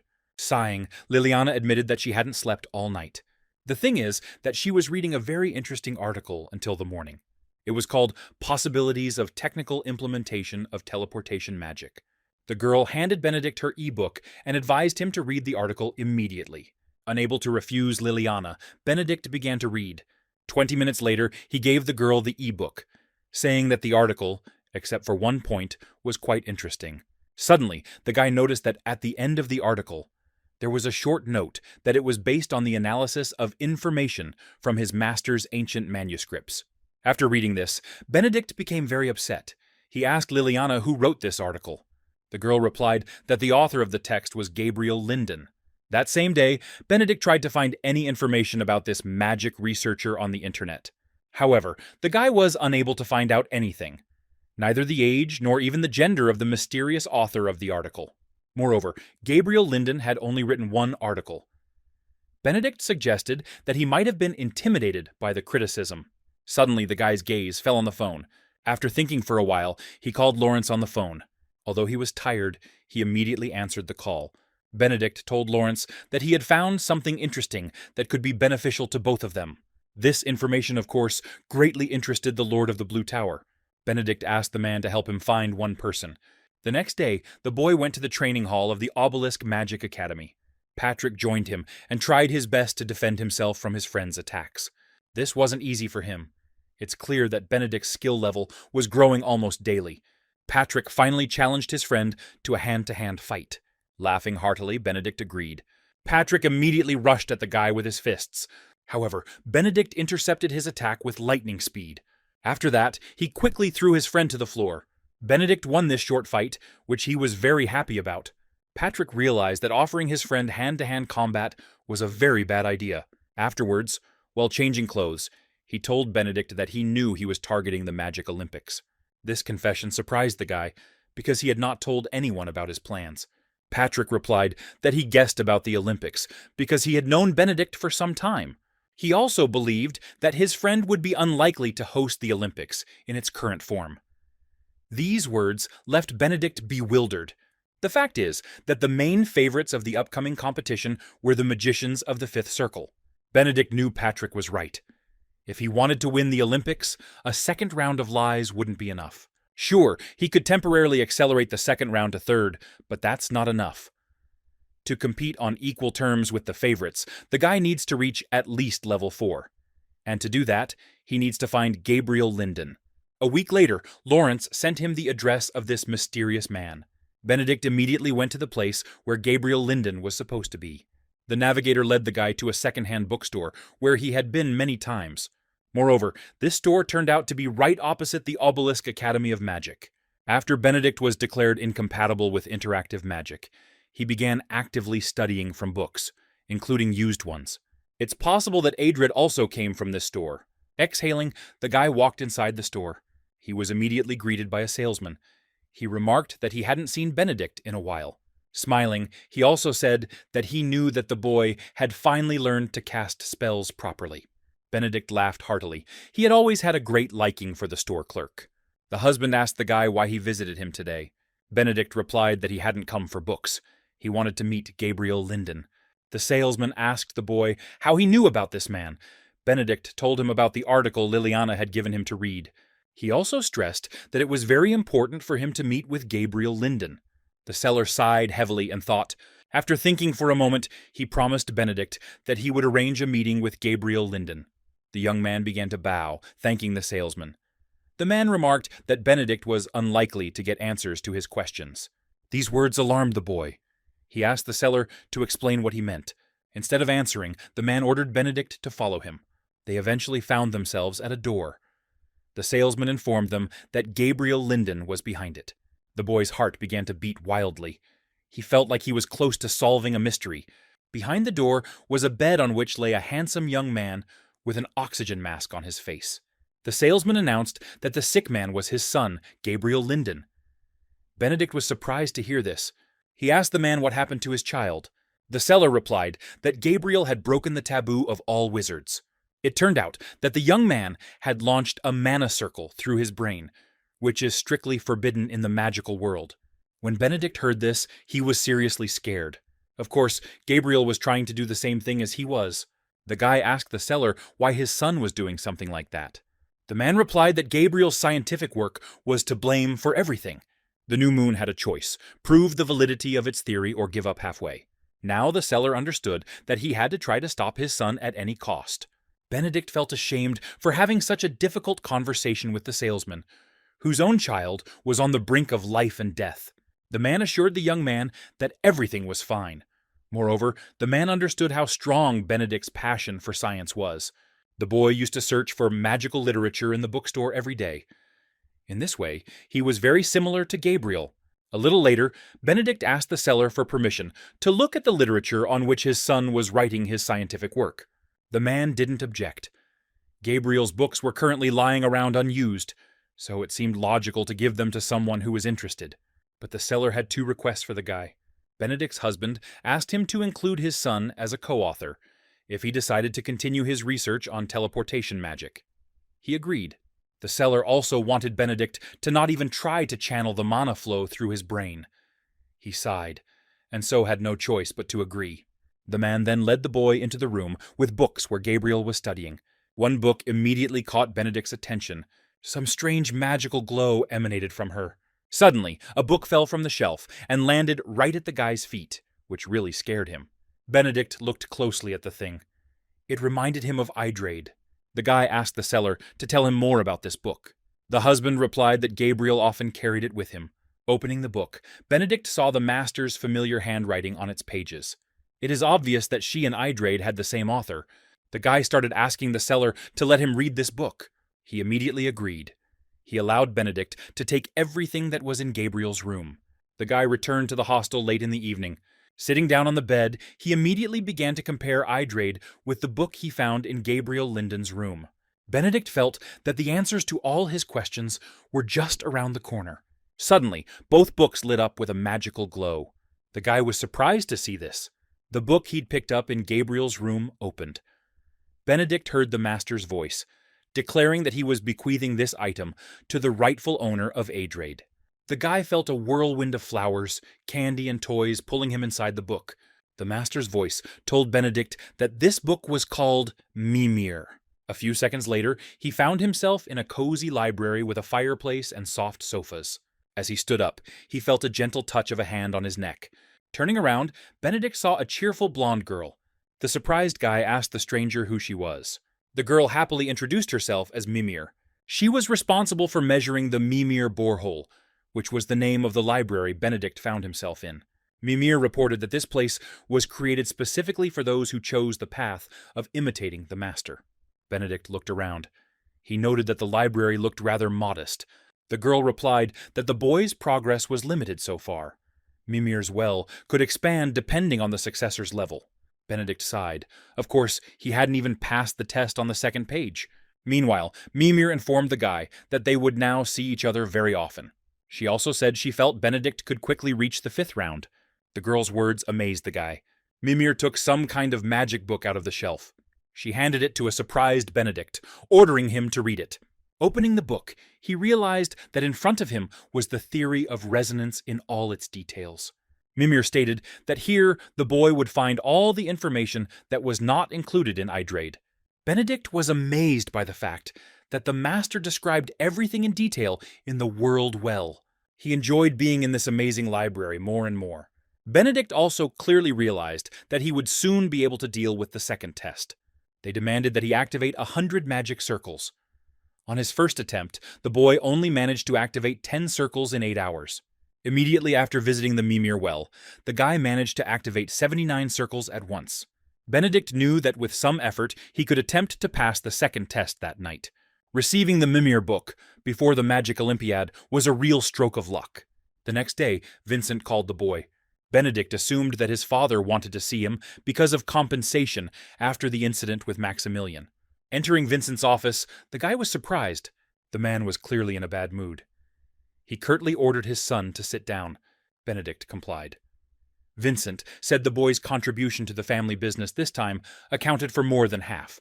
The husband noticed that Benedict received 26% of the shares in the mines of magical stones. Moreover, the guy deserved an additional reward. Vincent asked his son directly what he wanted. Benedict replied that he would like to receive an ancient relic, one that was kept deep in the family treasury. The man replied that ancient relics rarely contain any incredible secrets. Benedict disagreed with his father.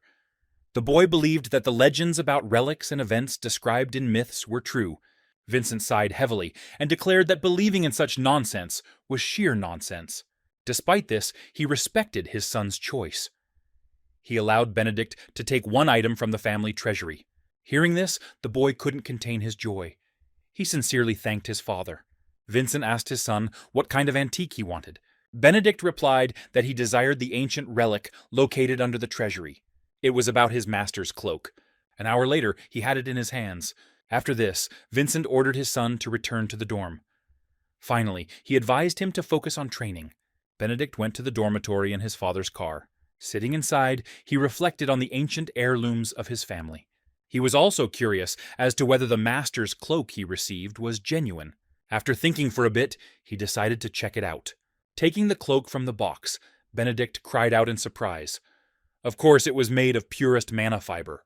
This material was obtained from magical stones through a special process. There were fewer than 30 craftsmen in the entire world capable of performing this procedure. Interestingly, the master's cloak was made entirely of mana fiber, not partially. Benedict had never seen anything like it before. He was truly delighted. Returning to the dormitory of the Obelisk Academy of Magic, he examined the master's cloak once again. This time, he saw an inscription on the fabric. The boy immediately recognized the handwriting, as it belonged to his teacher. Benedict was extremely surprised by the structure of the fiber. It seemed as if someone had deliberately mixed up the outer and inner layers. After some thought, the boy realized that the outer layer could thus attract mana, increasing the damage dealt to the mage. The inner layer, on the other hand, blocked it, reducing the power of ascending spells. Benedict turned the cloak inside out. However, the structure of the inner and outer layers remained unchanged. Eventually, the guy realized that the item had been sewn that way on purpose. After careful consideration, he followed the clues to the Miri well. A cheerful girl greeted him in the library. It seemed she had been waiting for Benedict. Mimir was amazed to see the master's cloak in the boy's hands. It was obviously familiar to her. The girl was shocked by the fact that Benedict managed to find such a valuable thing so quickly. The guy said that he found the master's cloak quite strange. Mimir picked up the object and began examining it carefully. She couldn't figure out what Benedict meant. Suddenly, the girl screamed loudly, which terribly frightened the guy. Mimir remembered that Benedict was only in the second circle of mana. Apparently, he didn't know how to use the master's cloak. The guy asked the girl not to reproach her, but on the contrary to help her. With a heavy sigh, the girl declared that she could not explain to Benedict why the cloak was so amazingly constructed. A second later, she handed the thing over to the astonished guy. Mimir reported that the master's style possessed a special kind of magic called true. It was very different from the usual witchcraft and was genuine. Benedict was very surprised. Of course, it turns out he'd been using false magic by this time. Mimir couldn't tell the whole truth about true magic until Benedict reached a certain level. The guy realized that they were talking about some kind of restriction. The girl confirmed his suspicions. She said that the master's cloak was an artifact created to help create true magic. Benedict asked Mimir what level of circle he needed to get an explanation about this artifact. The girl spoke of the 5th circle of magic. The boy had to master it skillfully to unlock the 5th page of trials. A few days later, Benedict finally managed to pass the second test. The master's voice congratulated him on his victory, declaring that he would now teach the boy how to weave the 3rd circle of magic, interaction. The night before, while in the Mimir well, Benedict had firmly decided to reach the 5th circle. The thing is, he wanted to quickly test the power of the master's cloak. He told Mimir about this directly, noting that for now, he planned to put the thing in a closet. These words struck the girl. She told Benedict that the mana cloak helps prevent mana leakage by trapping it within. This allows the artifact's owner to achieve a state of excess mana. The girl's words made the boy think. It seemed that the more excess he had, the faster the circle of infinity spun. Mimir added that with the master's cloak, Benedict's brain will recover from fatigue more quickly. The same applies to physical exhaustion. The guy realized that thanks to the artifact, he would be able to reduce his sleep time. The girl laughed and assured Benedict that with the master's cloak on, one could remain awake. If one wore it for at least 5 hours a day, one could quickly reach the peak. Hearing this, the boy promised himself that he would reach the 5th circle as quickly as he could. Mimir warned Benedict that all this only works on the master's impersonator. For ordinary people, the artifact poses a mortal danger. 2 days later, the boy threw on the master's cloak. He felt that he was very close to understanding how to reach the circle of interaction. Benedict began to look for information about him in the magic book. Interaction is the 3rd circle of the master's style. It allows one to intervene in the process of creating other people's spells. To interact with someone else's lie, you must be in perfect sync with it.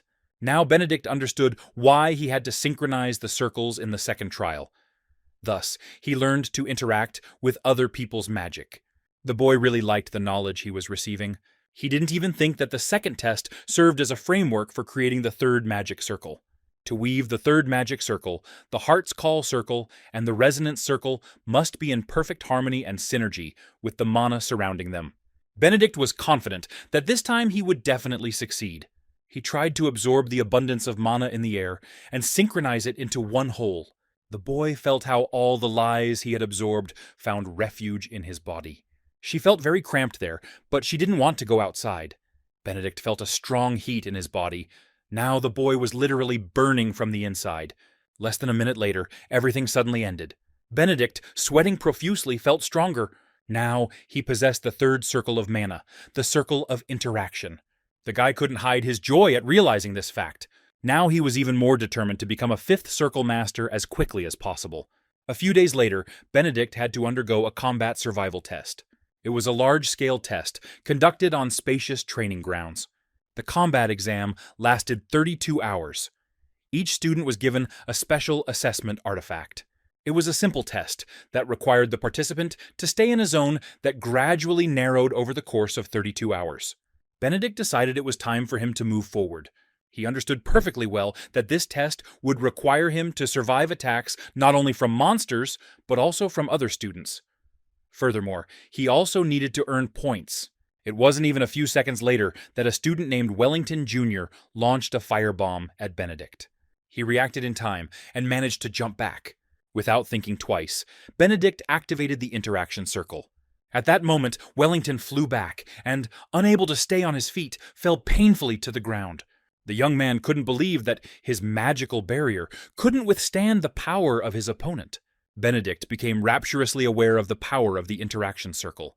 Wellington Jr., meanwhile, dropped out of the competition. Benedict didn't feel sorry for him at all, because the young man got up on his own.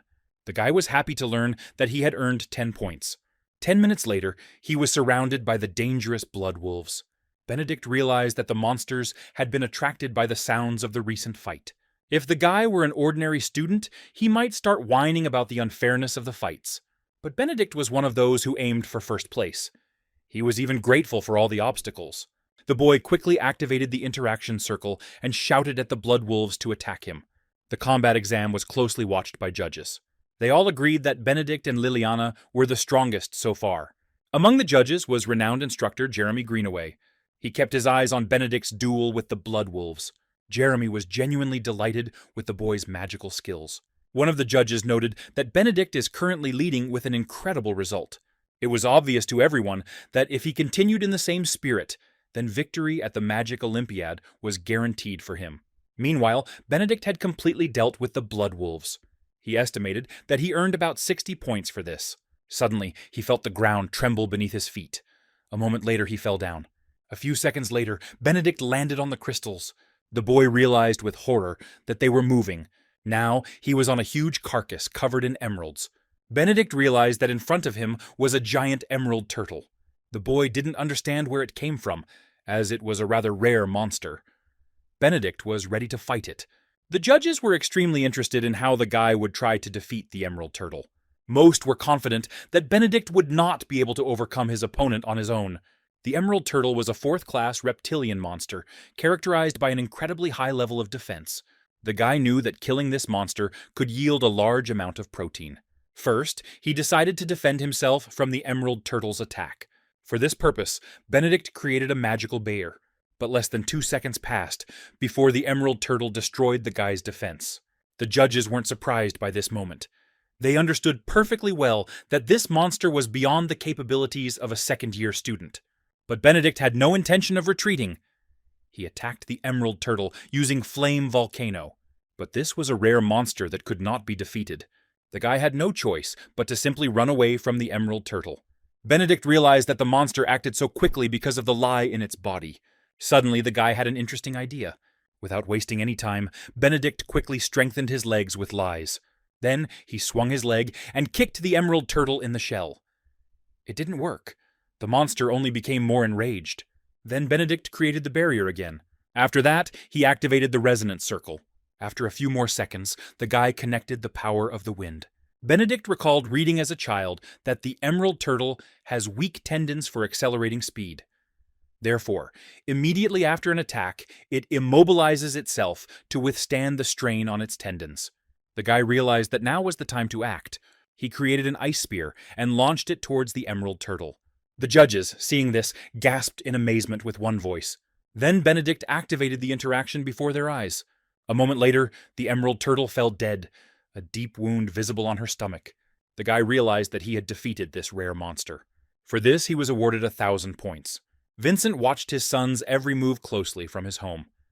Stephen stood next to him. Both men were amazed by Benedict's abilities.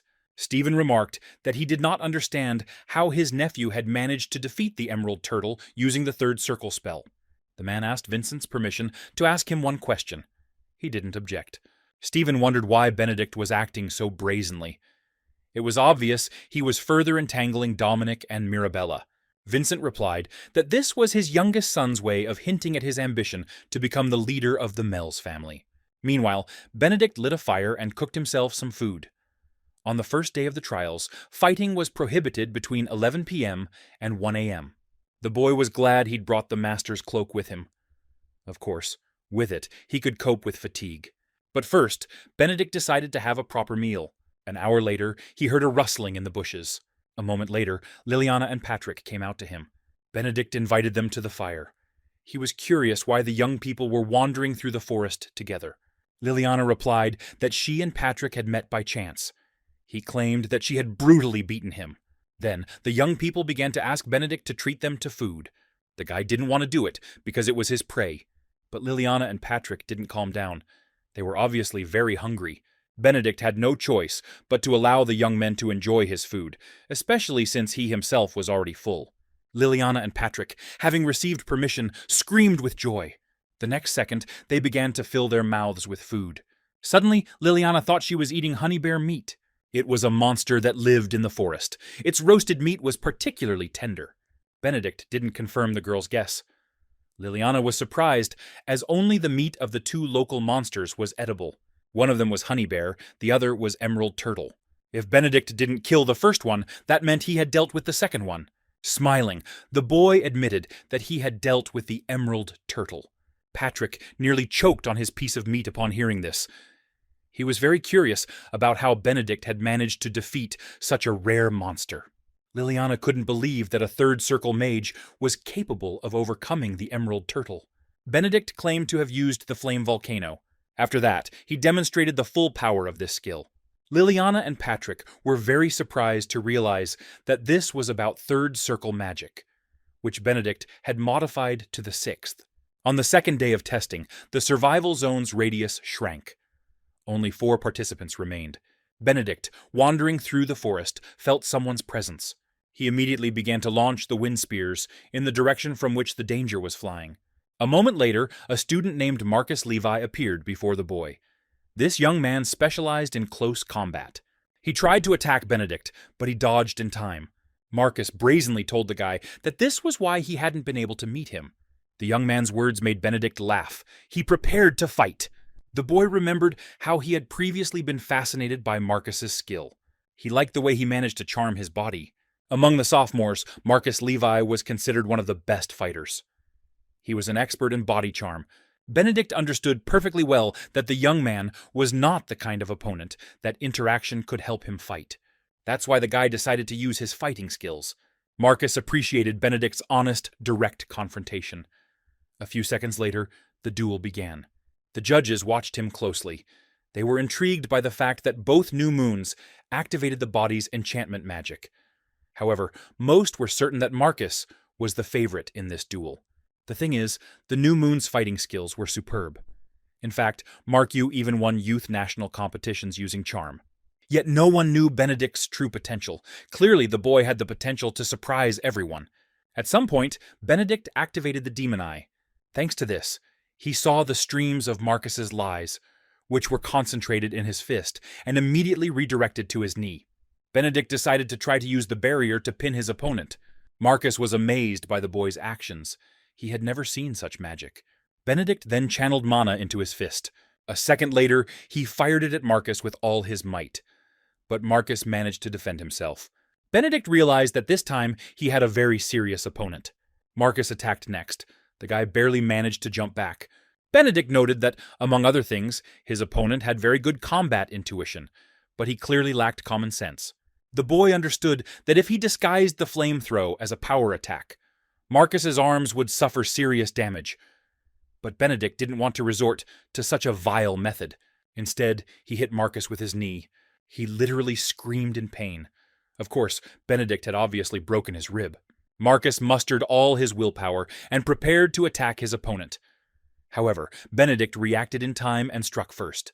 Marcus fell back limply, his eyes rolling back in his head and a trickle of drool appearing at the corner of his mouth. Benedict won and received 100 bonus points. A few hours later, evening came. Benedict thought about the fact that there were only 3 students left in the competition. Suddenly, Liliana appeared before him. Smiling sweetly, she remarked that now was the perfect time for battle.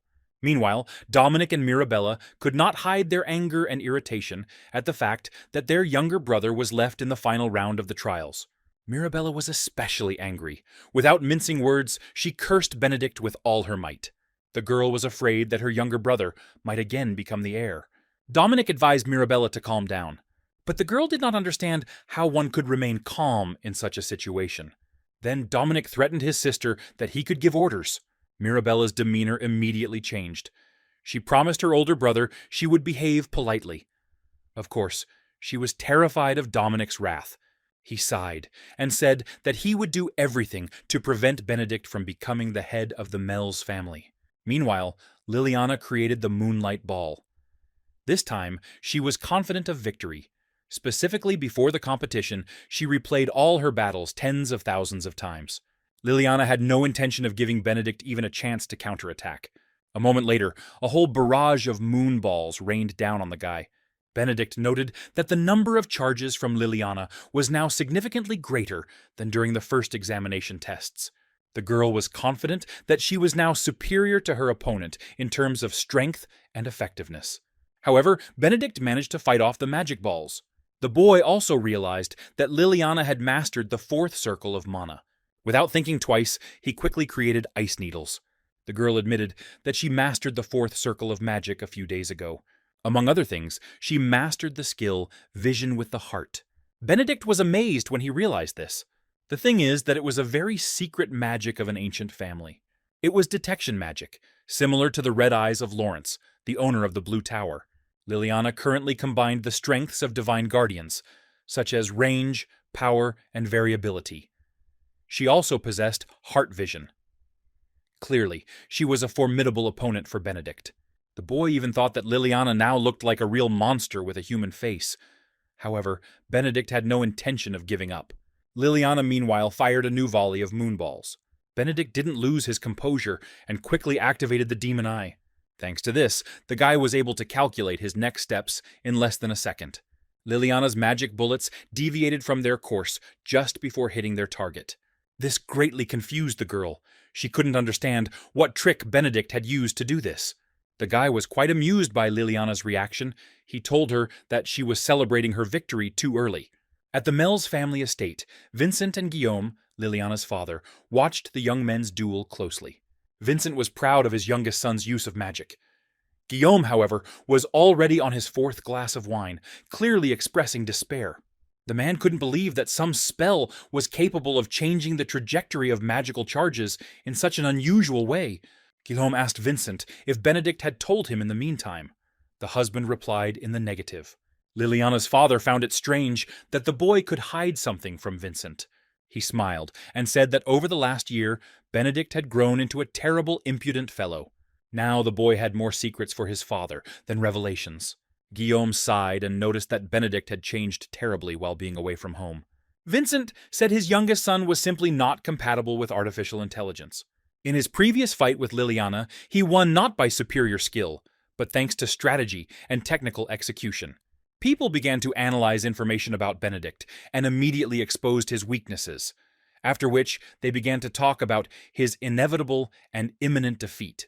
Guillaume noted that, despite the defeat, his daughter's analytical skills were always at their best. However, the man admitted that he had previously greatly underestimated Benedict's strength. After thinking for a moment, Guillaume said that now he even felt grateful to Benedict.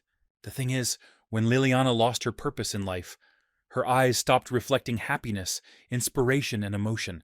Now the girl's eyes shone brighter than ever before. Guillaume was glad that Benedict had taken action, as this had given his daughter her motivation back. Hearing this, Vincent only smiled. Benedict and Liliana learned that the combat exam had ended. All who survived were required to stop the duels immediately. The young men had no choice but to obey. Benedict noted that if he had a little more time, he would certainly have won against the girl.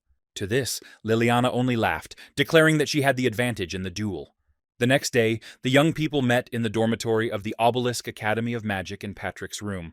The girl began to assure Benedict that she would certainly have won the duel if time had not run out. However, the guy, of course, could not agree with this. Liliana admitted that she was beginning to understand the direction her magic was deflecting.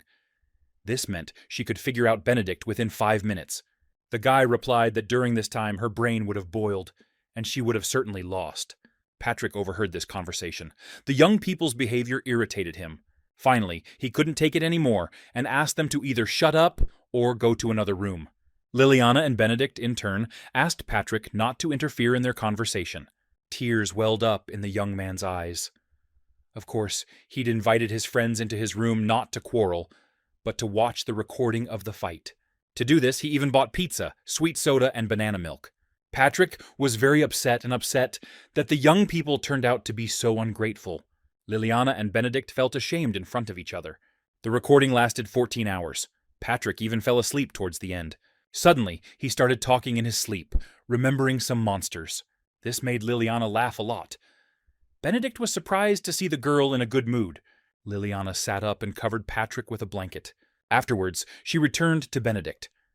She noted that watching 14 hours of footage was quite an ordeal. The guy smiled and agreed with her. A few minutes later, Liliana asked Benedict for forgiveness. The guy didn't understand why the girl was apologizing to him. Liliana had to explain. It turns out she spent a whole year pretending that she and Benedict didn't know each other. Now Liliana felt terribly ashamed of it. Benedict replied that the girl had nothing to apologize for. The fact was, he himself didn't want to communicate with her. He was the one who chose to distance himself. Moreover, the guy didn't even want to talk to Patrick. Hearing this, he immediately stood up. It turned out the young man hadn't been sleeping. Benedict sighed and said that he had changed now, as he had received new power. Besides this, he also gained loyal comrades. After thinking for a bit, the guy decided to show something to Liliana and Patrick. A moment later, a magical sphere, engulfed in an amazing radiance, appeared in his palms. Patrick and Liliana cried out in surprise. Of course, because in his hands, the guy was holding nothing other than the ball of magical light. The young people were amazed by Benedict's strength. Patrick realized that his friend's modified magic was capable of interfering with the very formula of his opponent's magic spells. Benedict confirmed his friend's suspicions. He also noted that he had acquired eyes capable of seeing the structures of magical formulas. Liliana finally understood how the boy had managed to unravel her family's magic. Benedict had obviously used his eyes to do it. The boy confirmed the girl's suspicions. He also added that it's usually quite difficult to change a secret school spell, so this was his own personal development after extensive analysis. Of course, to pull this off, you need to see the rising magic up close at least a few times. To defeat the Emerald Turtle, Benedict had to carefully study the monster's shell, and then use magic to reduce its power.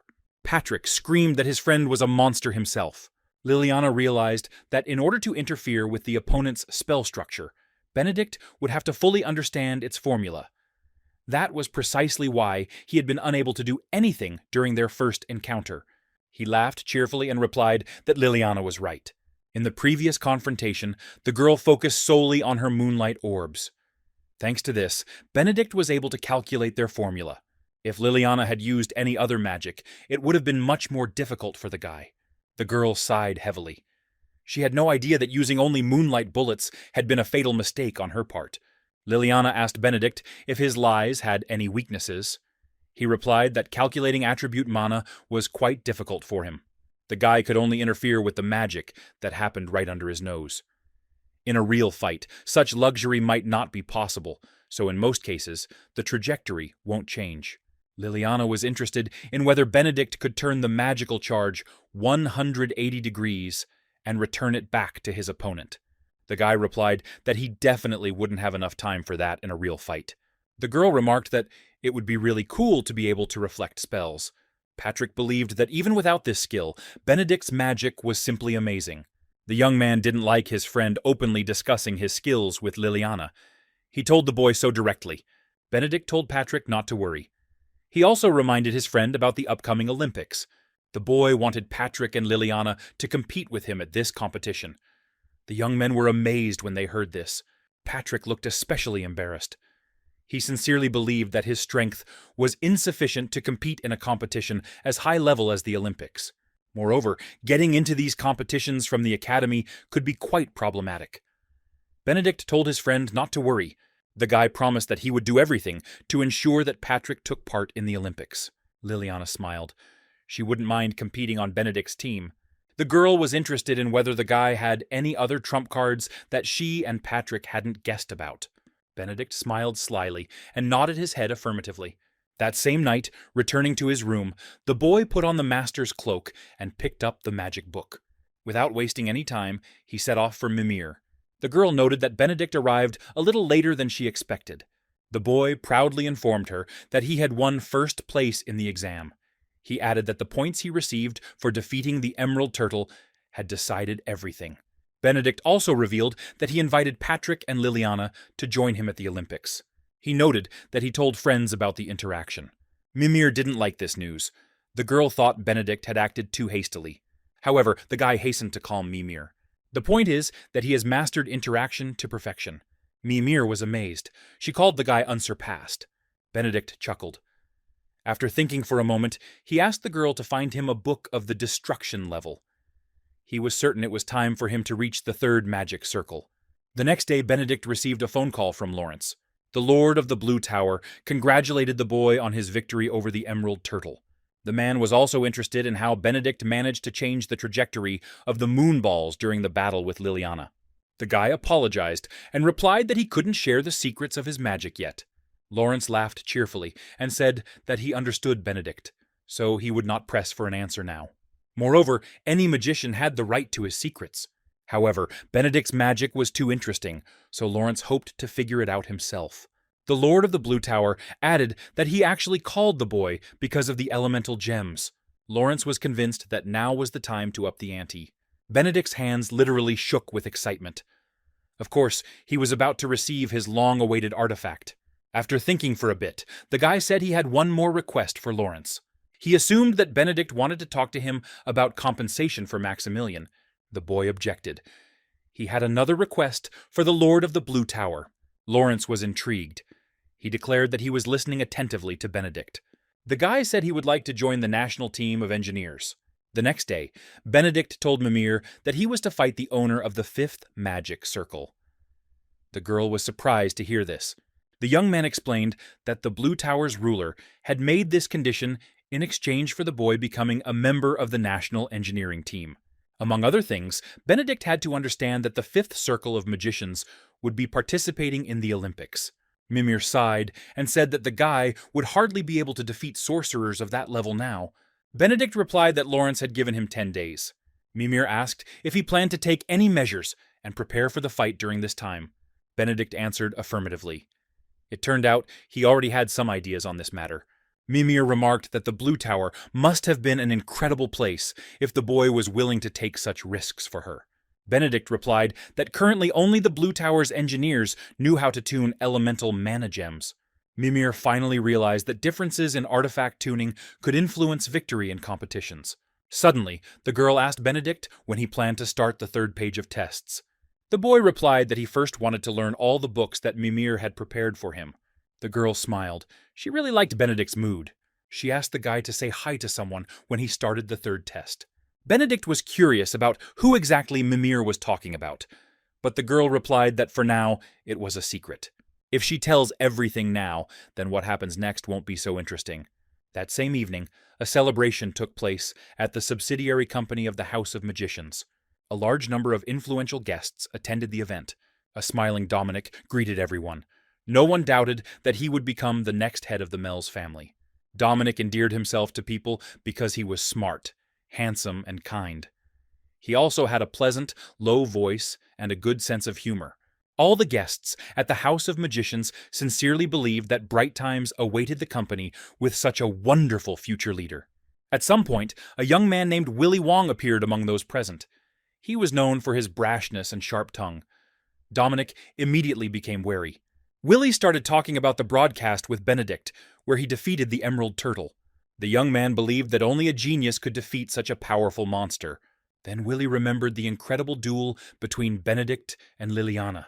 The other guests happily joined in this conversation, all praising the abilities of the youngest son of the Mells family. As it turned out, many expected Benedict to participate in the Olympics. Suddenly, someone present noted that the position of head of the Mells family could be taken by Vincent's youngest son. These words pierced Dominic's heart like a knife. The soul of the new moon was filled with incredible rage. His younger brother had always irritated him. Even when Benedict was just a child, Dominic felt he was a threat. The young man hated the guy with all his being. At some point, Dominic felt like he was suffocating and hurried to leave the banquet hall. Having breathed in the fresh air on the balcony, the young man calmed down a little. However, a terrible plan was already maturing in his head. Dominic was determined that his younger brother must die. Meanwhile, Benedict was studying books in the Mimir library. It took the guy about 10 hours to get acquainted with all the necessary literature. Mimir was delighted with the speed and persistence of Benedict. She happily informed the guy that he had learned all the basics concerning destruction. Benedict sighed sadly. Although he had read all the books, he did not understand anything. The only thing he managed to do was to understand a little about the settings of the third circle. Mimir tried to calm the boy down. She stated that Benedict wasn't supposed to understand everything right away. Moreover, the girl believed that the boy would only be able to comprehend destruction when he directly encountered her. Benedict understood perfectly well that Mimir was right. The guy also realized that he would be able to face destruction by stepping onto the third page of trials. Mimir confirmed that Benedict would find all the answers to her questions there. Obviously, the guy needed to head to the third page of tests as soon as possible. Benedict was interested in whether the person Mimir had asked to convey her greetings to had taught ruination. The girl shrugged her shoulders, saying neither yes nor no. The guy thought that there were obviously some restrictions preventing Mimir from talking about the third page of tests. The girl smiled tenderly and admitted to Benedict that she was not telling him about the third page, not because of restrictions, but because of a promise. The next evening the boy picked up Adrid's book. Opening it, he went to the third page of tests. Benedict found himself in some amazing forest. The guy was surprised by the trees here. The thing is, they were incredibly tall. No one met Benedict in the forest. Even the master's voice was not heard. The guy had no choice but to simply move forward. The forest turned out to be vast. Benedict thought the master's magic exceeded all his hopes. No matter how far Benedict walked, the end of the forest was not in sight. At some point, he even thought that this was the test. Suddenly, Benedict felt someone staring at him. He felt uneasy. A moment later, a giant monster appeared before him. The boy became scared. Of course, he didn't even notice the approaching danger. The monster had vertical pupils, characteristic of reptiles. The monster also had armored scales, similar to a crocodile's. Among other things, the monster could fall with sharp clicks and claws. Benedict realized he was facing an A-level monster named Drake. So, to win the challenge, he had to defeat this monster. The guy was absolutely sure that it was impossible to do. Drake's mere exhalation made the mana tremble in the air. The guy even doubted that he would be able to escape. Benedict's body literally refused to move. The guy realized that if Drake attacked him now, he would not be able to escape.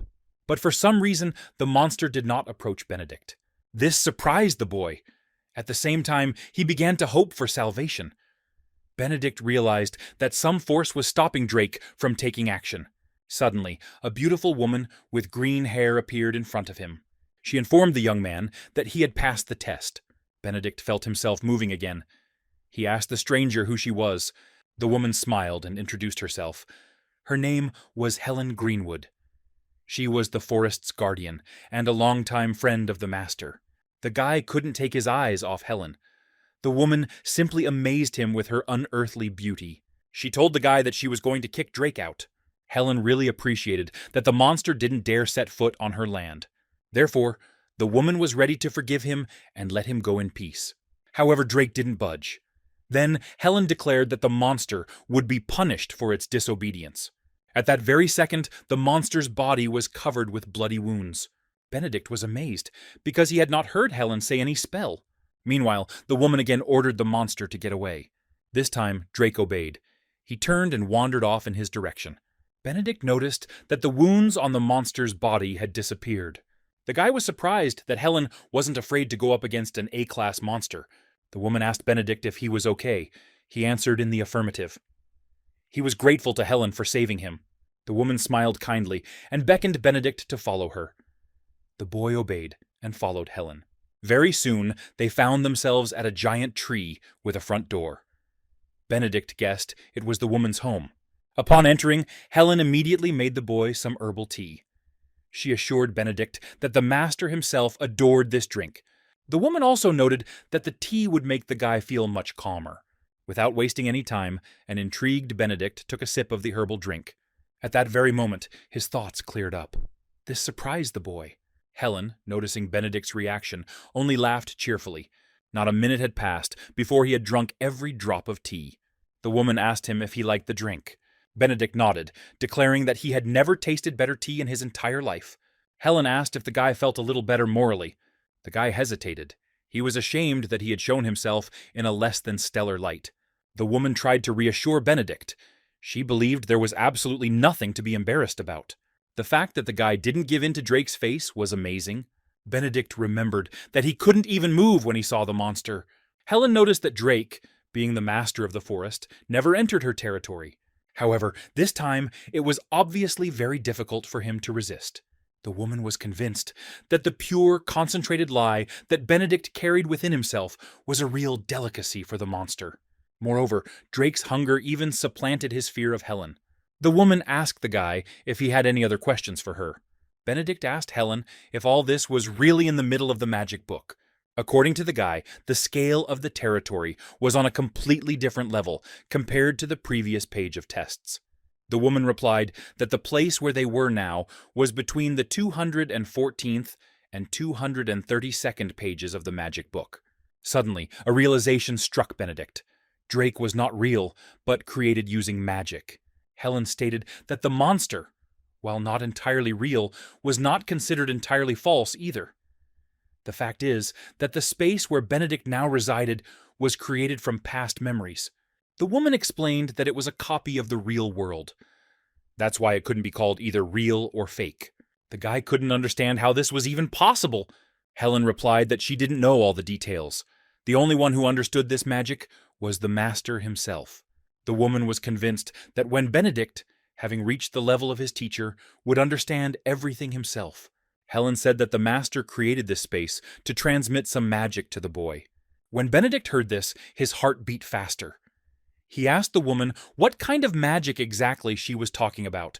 She replied that she meant the magic of the third circle, which is necessary to achieve destruction. Suddenly, Helen's eyes turned from green to gold. The woman explained that her eyes were now capable of literally seeing right through everyone. Benedict was stunned. His breath caught in his throat, and his palms began to sweat.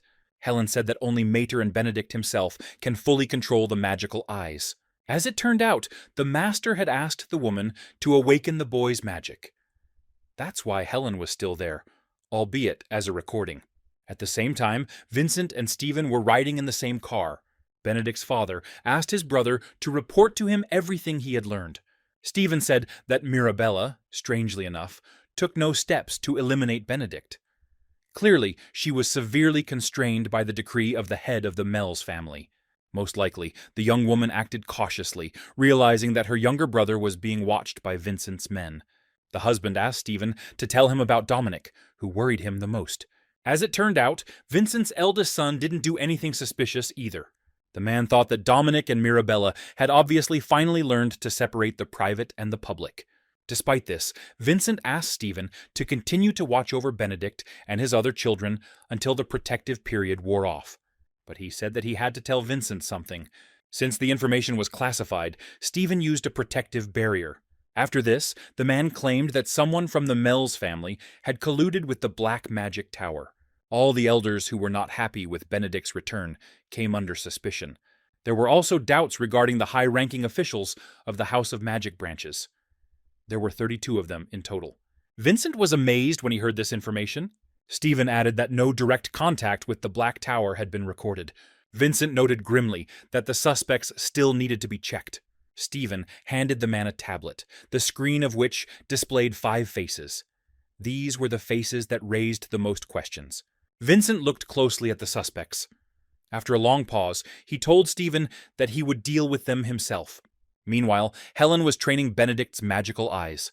The guy asked the woman not to feel sorry for him. Laughing, Helen said that Benedict was very similar to the master in his stubbornness, hard work, and persistence. The woman ordered the guy to close his eyes. She prepared to pour her lies into him. A few seconds later, Benedict felt a heat on his back. Helen said that information about magical eyes is usually only available after reaching the 4th circle. The boy could find it in other tomes. Benedict remembered that he had studied both Adrid and the Book of Mimir, but had not found a single mention of magical eyes. He asked Helen if when she spoke of other volumes, she also meant the Book of Mimir. The woman was very surprised that the guy knew about this manuscript. Suddenly, Benedict felt Helen's flow of Manny falter for a moment. The guy assumed that he might have said something unnecessary to the woman. The woman said she was glad Benedict had already met with Mimir. However, Helen would like to talk about it a little later. Now it was time to focus on the magical eyes. As it turned out, the master himself trusted Helen to explain everything to the guy on the 3rd page of Adrid. It was all about the amount of information that could be contained in the book. The master calculated everything to ensure maximum efficiency. Benedict remembered that Mimir had already said something similar to the amount of information that could be written in a book. Adrid contained only the necessary information, as a single page of formulas for testing the successor required a large amount of lies. All of it was distributed among other volumes. Suddenly, Helen announced that everything was ready. She finally allowed Benedict to open his eyes. The boy obeyed. Ellen's mana was completely synchronized with his magic circles. Benedict couldn't even say for sure whose lie it was, his or the woman's. The guy felt very strange. He told Helen so directly. The woman smiled and told Benedict that this was how it should be. The thing was, she had blocked his optic nerve with a lie. When the young man heard this, he felt uneasy. Cold beads of sweat broke out all over his body. Helen said that the magic eye is like a 6th sense that exists separately in the other 5. To see it, you need to turn off all other distractions. You need to detach yourself from every sense, smell, taste, hearing. They all must slowly walk away. This is a prerequisite for activating the magic eyes. Benedict realized with horror that he felt nothing. Anxiety was rising in his soul, but there was no turning back. The boy collapsed limply to the floor. Helen calmly said it was time to enter the death world. It was impossible to feel, see, or hear anything there. Benedict couldn't even tell whether he was standing or sitting. His body was completely deprived of any external stimuli. The boy wasn't sure if he was still alive. He was very scared. It was a completely different sensation from the blindness that comes with being in the dark. Benedict thought that this is what real hell looks like. He tried to reassure himself with the fact that it was just practice. Not only that, he could still see mana in that terrible darkness. Benedict realized that his main task now was to focus on him. Helen was amazed, because before the guy, no one had ever remained calm after turning off sensitivity. Within a minute, everyone was starting to go crazy. 2 minutes later, they were thinking about death. 3 minutes later, everyone was dreaming of committing suicide. This fate usually awaited those who were trapped in a spell that sealed away the senses. Helen, better than anyone, knew how terrifying this magic was. That's why she initially planned to simply let Benedict sense it, and then immediately reverse it. The woman found this spell herself, going through it step by step, gradually getting used to the sensations. The boy had been under the spell for 3 minutes now. It seemed like nothing was bothering him at all. What's more, the forest began to resonate with his lie. This meant the training could continue. After 20 minutes, Benedict's breathing remained stable, and the circles of mana around him continued to swirl. Helen was delighted. Now she understood why the master had chosen this boy as his imitator. Suddenly, Benedict quietly called the woman. Hearing the guy's voice, Helen shuddered in surprise. Benedict asked her to remove the block on his feelings. The woman, without keeping us waiting, immediately did what she was asked. Benedict stood up and exhaled. He didn't look tired, exhausted, or weak at all. Helen asked the guy how he managed to overcome the blockage of feelings. He replied that he took the spell as a normal training exercise. Through self-hypnosis, he managed to suppress his fear and focus on the vision of mana. Benedict also confessed to Helen that he almost broke down halfway through. Even though the boy understood it was part of the training, his body didn't react to something it didn't understand. For a moment, darkness enveloped Benedict. It was a true hell called solitude. Just as the boy's concentration was about to break, a thought flashed through his mind. Despite everything, at that moment he felt better than he had a year ago. Then he realized he was incompatible with artificial intelligence. His own family turned their backs on him. The guy had already survived one hell. Now everything seemed much calmer. Helen was very surprised to hear this from Benedict. She suddenly realized how much the guy had suffered in his life. Benedict assured the woman that he was fine now. Now he was happy that he had his own way forward. Tears of joy filled Helen's eyes. Benedict thanked the woman for her new knowledge and skills. He also admitted that he had seen through her lies in the dark. It was thanks to this magic that it was easier to pass the test. Helen was pleased to hear this. She remembered how the master had once spoken similar words to her. A little later, Benedict told the woman his story. In addition, he also conveyed greetings to Helen from Mimir. The woman sighed and declared that she could no longer keep the promise she had once made to the girl. The guy was very interested in what exactly Helen meant. However, the woman only chuckled and asked Benedict not to take it to heart. Helen also noticed that Mimir seemed to really like the guy. These words somewhat embarrassed Benedict. He even blushed. After thinking for a bit, he asked Helen to tell him about the promise. However, the woman was adamant, stating that it was a secret. This matter concerned only Helen and Mimir. Suddenly, Benedict asked the woman if Mimir had ever been real. Helen said she had no right to answer this question. If the girl hadn't done it, then she shouldn't either. The guy assured the woman that he understood her position. Helen smiled tenderly and thanked Benedict for such words. Soon, he was getting ready to go home. Benedict asked the woman if he could count on her if something happened, and she answered affirmatively. She also said that the boy should continue training until he fully mastered the magical eyes. Before leaving, Benedict still decided to ask Helen one question. He was terribly interested in what kind of relationship there was between her and Mimir. After thinking for a moment, Helen replied that she and the girl were friends. Both the woman and Mimir defended the master's style. Less than an hour later, Benedict returned to Skvajan Mimir. The guy was literally glowing with joy. Mimir didn't expect to see Benedict so quickly. The guy smiled and said that he had classes tomorrow and he came a little early. The girl sternly asked if Benedict had had time to practice. He nodded and laughed joyfully. Mimir's distrust even pleased him. Without thinking twice, Benedict activated his magical eyes. Afterwards, he told Mimir that he saw lazy lies all around her. Hearing this, the girl immediately guessed what had happened. She grabbed Benedict's head with her hands and began to look into his eyes. The guy noticed that the girl's real lie was cold and unyielding, but she laughed and said that in fact she is quite a reserved person. Benedict then told her about how he had passed through the seal of all 5 senses. Mimir was surprised that it hadn't affected the boy's mental state in any way. She assumed that Helen was just being very nice to him. The girl also suggested that the forest's magic had helped Benedict. He too had never heard of this before. Mimir couldn't believe that the boy didn't even have to undergo treatment for the brain damage. He was surprised that there should have been some consequences. After training, he felt just great. Mimir was amazed that Benedict had withstood such terrible magic without being harmed. She thought the young man must have used some kind of trick. Now, more than anything, the girl wanted Benedict to tell her his secret. Sighing, he recounted the events of the previous year that Helen had already mentioned. Having heard the boy's story, Mimir was terribly indignant that it turned out that they had treated him like that. Benedict honestly admitted to the girl that last year he was in real despair. So much hope was pinned on him. The consequences were simply horrific. It was then that Benedict plunged into true darkness. Mimir felt sad, because the guy was used to being treated badly. It seemed that she was about to start crying bitter tears. Benedict even sank a little. He didn't think that his story would have such an impact on the girl. He also remembered how the beautiful Helen had pitied him. Then the guy tried to calm her down, assuring her that he was okay now. Mimir tried to change the subject. She asked if Benedict would have time to do what he had planned. He, without even thinking for a second, answered in the affirmative. Now Benedict was more confident than ever in his luck. The next morning, the boy woke up in the student dormitory of the Obelisk Academy of Magic. There were 2 magic books on the nightstand by his bed. Immediately after waking up, Benedict remembered Helen's words. The woman told him that the magical eyes progress as the circle of infinity expands.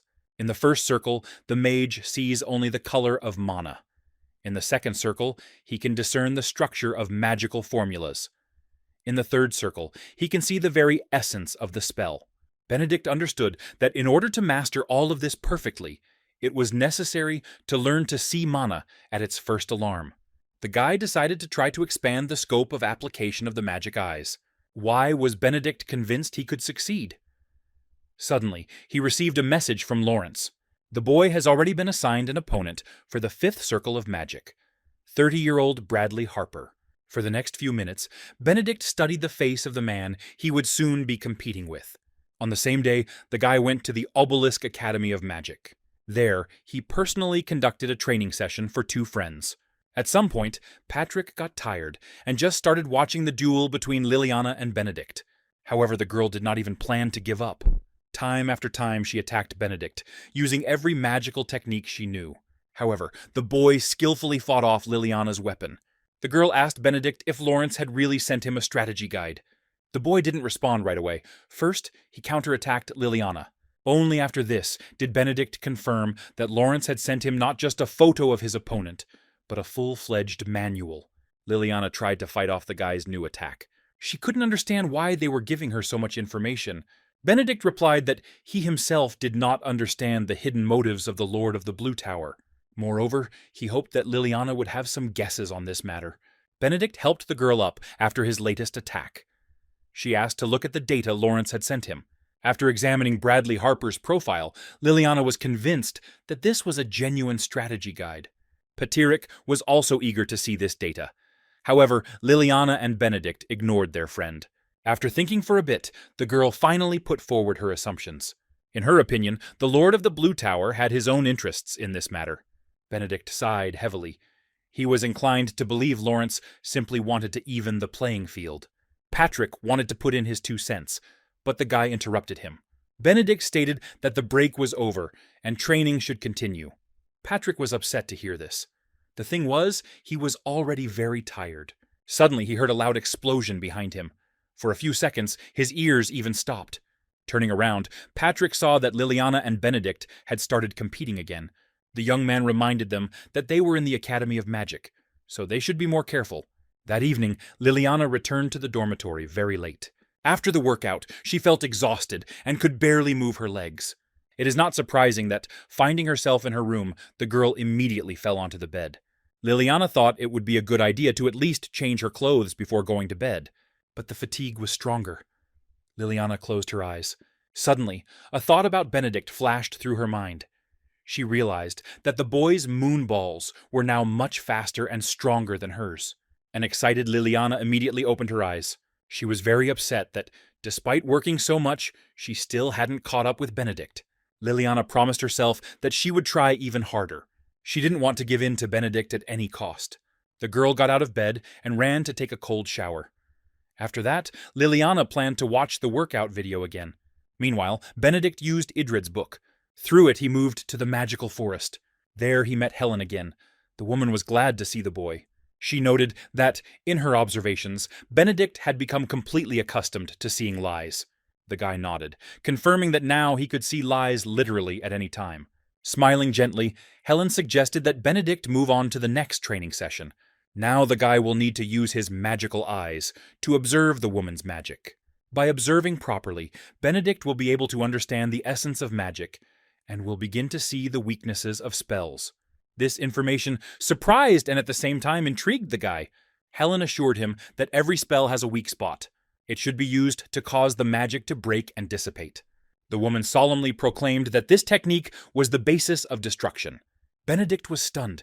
He finally realized that they were talking about destroying the magic circle.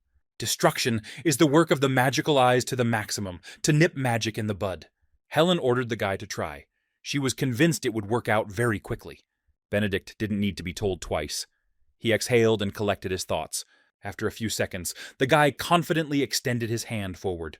He immediately sensed a strong, warm mana. However, if Benedict hadn't looked closely, he wouldn't have been able to detect a single weakness. Helen gently urged the boy to analyze the very structure of the magic circle. Benedict strained his magical eyes with all his might. He understood perfectly well that theoretically ideal magic formulas do not exist. In the Book of Mimir, it was said that magic can be broken down into bricks. Because there were no perfect formulas and weaknesses were guaranteed, destruction always worked. All that was needed was to see the very essence of magic, listen to the echoes of lies, and seize upon its weak spot. Benedict realized that only in this case would magic cease to be magic. He could tell from Elena's eyes that he had come to the right conclusion. A few minutes later, nothing less than destruction occurred. The next day, an important meeting was held at the Obelisk Academy of Magic. They gathered participants of the upcoming Magic Olympiad. Vincent also visited the Obelisk Academy. Immediately after the meeting, he was about to run off to do his business when suddenly someone called out to him. It was Lawrence. Laughing, he told the man he never expected to see this at the meeting. Vincent coldly replied that he himself saw no reason why the Lord of the Blue Tower would come to Obelisk Academy. Lawrence smiled and said that in this case, he was a guest sponsor. After thinking for a moment, the Lord of the Blue Tower added that he had not yet made a final decision on this matter. Vincent suggested that the Blue Tower had decided to send its masters to organize the Olympics. Lawrence confirmed the man's guess. Vincent was surprised. He thought that the Blue Tower was currently unable to share its masters. Lawrence replied that all their affairs were under control. Vincent still couldn't understand what benefit the Blue Tower had in the upcoming Olympics. Lawrence explained that the Korean team, led by Benedict, could easily win gold for their country. Vincent never expected to hear such words from the Lord of the Blue Tower. Lawrence said he is looking forward to the Olympics as much as a man. Vincent realized that Benedict had obviously offered to make an agreement with the Lord of the Blue Tower as well. Lawrence confirmed the man's guess, saying he quickly figured him out. Vincent asked his interlocutor directly what his son had offered him. Lawrence replied that Benedict had promised to win a gold medal if the Blue Tower sent its engineers. Vincent thought his son was the same sly one. With a sigh, he told Lawrence that Benedict had promised him a gold medal in exchange for maximum support. The husband thought that his son had changed and now looked very confident. Lawrence was surprised that Vincent accepted the guy's offer without any conditions. He shrugged. After all, Benedict was his son. The Lord of the Blue Tower thought that the boy was all his father's. He noted that he would be happy to become a sponsor if Benedict fulfilled his condition. Vincent asked what condition exactly was being discussed. Smiling, Lawrence replied that the boy had to defeat the Fifth Circle Mage. Vincent noted that this was a good demand. Moreover, he would try to attend this duel. Meanwhile, Benedict was resting after training in the magic forest. He felt tired. Helen noticed that the young man had done a good job. While Benedict lay on the grass, the woman prepared her signature healing tea. The guy told Helen that it was only thanks to her that he had managed to get this far. The woman smiled. She hoped she hadn't tired Benedict out too much. However, the guy assured her that thanks to the master's cloak, everything went just fine. Helen handed Benedict a cup of tea, adding that the drink would help relieve fatigue. The woman admitted that the master hated anything that required physical endurance. He preferred to solve all problems with magic. When it came to physical activity, the master only grumbled and complained. He laughed and said that his teacher could be understood. Helen thanked Benedict for holding on until the end, emphasizing that their training had come to an end. The woman enjoyed making out with the guy. However, now, in addition to joy, she also felt sadness. At the same time, Helen understood perfectly well that sooner or later she and Benedict would have to say goodbye. The woman's words deeply touched the young man. A feeling of unease filled his soul. Helen said that since she had completed her mission, the runing page in Adred's book should disappear. It turns out that this was the agreement between the woman and the master. Benedict was stunned. He literally refused to believe the beautiful Helen's words. But just a moment later, the magical world began to collapse before his eyes. Helen shouted her last farewell words to Benedict. The guy started yelling about how much the woman had done for him. Helen smiled. Now she looked absolutely happy. Tears glistened in her eyes.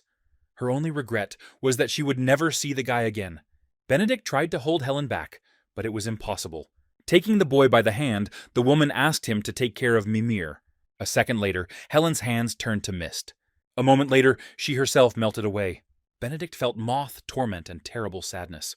Returning home, he opened Adred's book. The pages of destruction were indeed where it had been. The guy almost burst into tears from incredible sadness. Despite this, he knew that the image of Helen would forever remain in his heart. The next day, the duel between Benedict and Bradley Harper was scheduled to take place in the Blue Tower. Lawrence couldn't wait for this incredible, in his opinion, event. Patrick sat next to him, terribly worried about his friend. Vincent also arrived.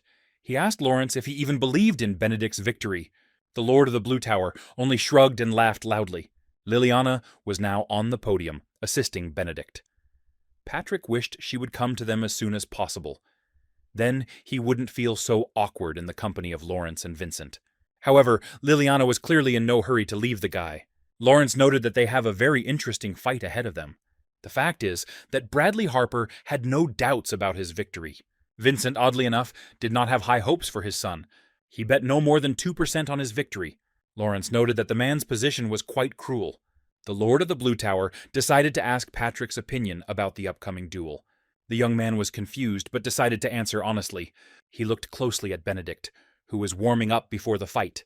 After thinking for a bit, Patrick said that his friend had a 50% chance of winning.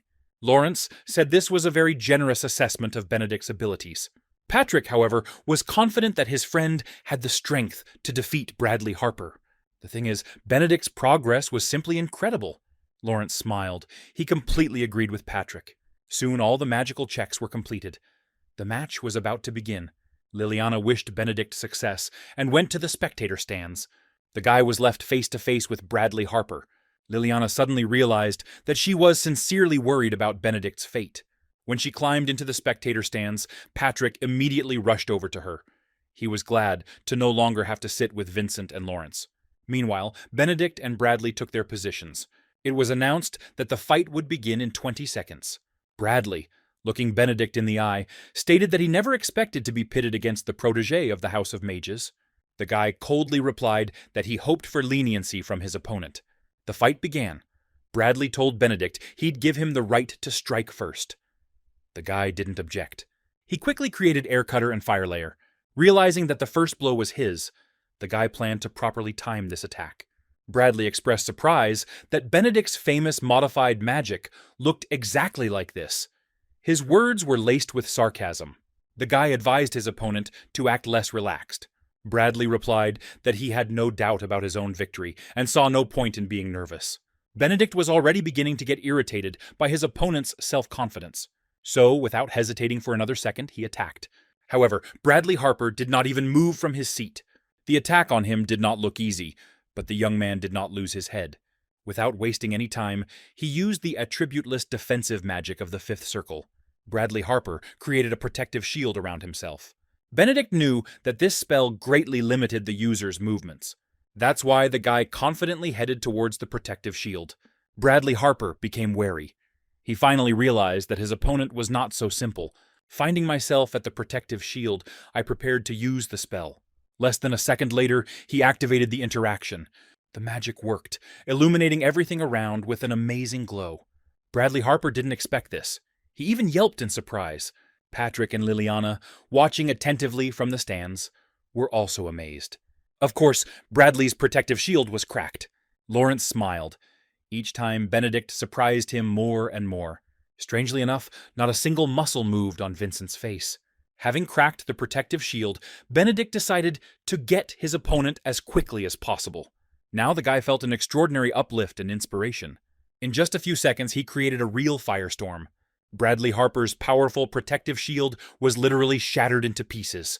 When Liliana and Patrick saw this, they simultaneously screamed in surprise. Benedict himself was delighted with his actions.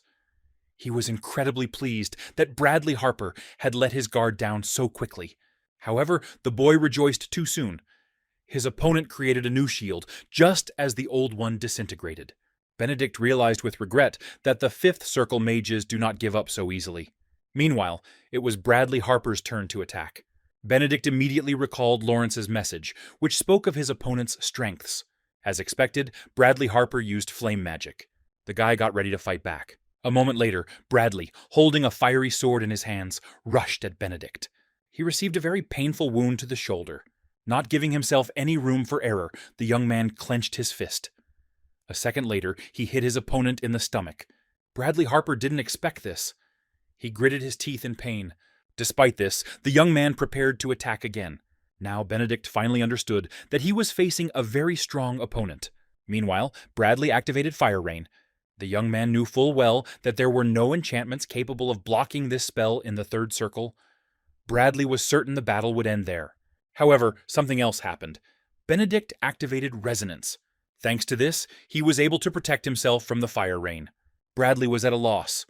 The thing is, third circle magic simply isn't capable of such a thing. Lawrence was also amazed by the boy's actions. Vincent, however, had remained reserved.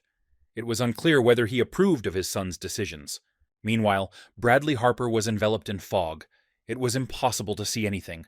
The young man didn't understand where he would expect Benedict's next blow from. Without thinking twice, he activated his magical eyes. Bradley Harper couldn't see his opponent. However, he was guided by the red mana of the fire sword. Meanwhile, Benedict created the light spear. His opponent realized that he had to immediately create an absolute shield to somehow protect himself from the guy's attack. After a few seconds, Bradley began to create an earth shield around himself. Benedict wasted no time in launching the light spear towards the young man. The attack was successful. Part of the structure was blown to pieces. Bradley realized that his victory was becoming increasingly illusory. Benedict at this time created a fiery core. A water rizak, an attribute of blue magic, appeared in Bradley's hands. A moment later, the guy felt a sharp pain in his neck. Without a second's hesitation, he quickly counterattacked. Bradley Harper was subsequently enveloped in impenetrable fog again. This was already beginning to really annoy the young man. He decided to finally put an end to Benedict's tricks. Benedict realized that he had to use his magical eyes to try to find a weak spot in his opponent's spells. At this time, magic will cease to be magic. Benedict did as he planned. Bradley's spell began to wear off. The guy smiled and remarked that it was extremely dangerous for the young man to think that victory was already in his pocket. Unable to stay on his feet, Bradley Harper fell down, exhausted. The match was declared over. Benedict, of course, was awarded the victory. Later, when he found himself in the waiting room, he felt how tired he was. Lawrence praised him for a simply incredible match. However, strangely enough, Benedict did not even have the strength to properly rejoice at his own victory. The Lord of the Blue Tower, on the contrary, did not hold back his emotions. He compared the Benedict-Bradley match to a carefully choreographed chess game. Lawrence was interested in how a guy who was only in the third circle managed to use the magic of the fourth. Benedict shrugged and said he had simply modified the memorization. Lawrence chuckled and said he didn't believe the guy's words. According to the Lord of the Blue Tower, Benedict diligently hid it from him. Moreover, there were too many contradictions in the guy's stories now. Benedict asked the man to explain what he meant. It turns out his spell activation speed was close to instantaneous. Lawrence asked Benedict directly what kind of magic he was using. The boy became wary. He hadn't planned on revealing all his secrets to the Lord of the Blue Tower just yet. But Lawrence had done too much for him. Clearly, Benedict had to come up with something. The next morning, the Lord of the Blue Tower met with his assistant. The woman reported that a squad of magical engineers would soon be moving out. Lawrence asked his assistant to handle all the details related to contracts.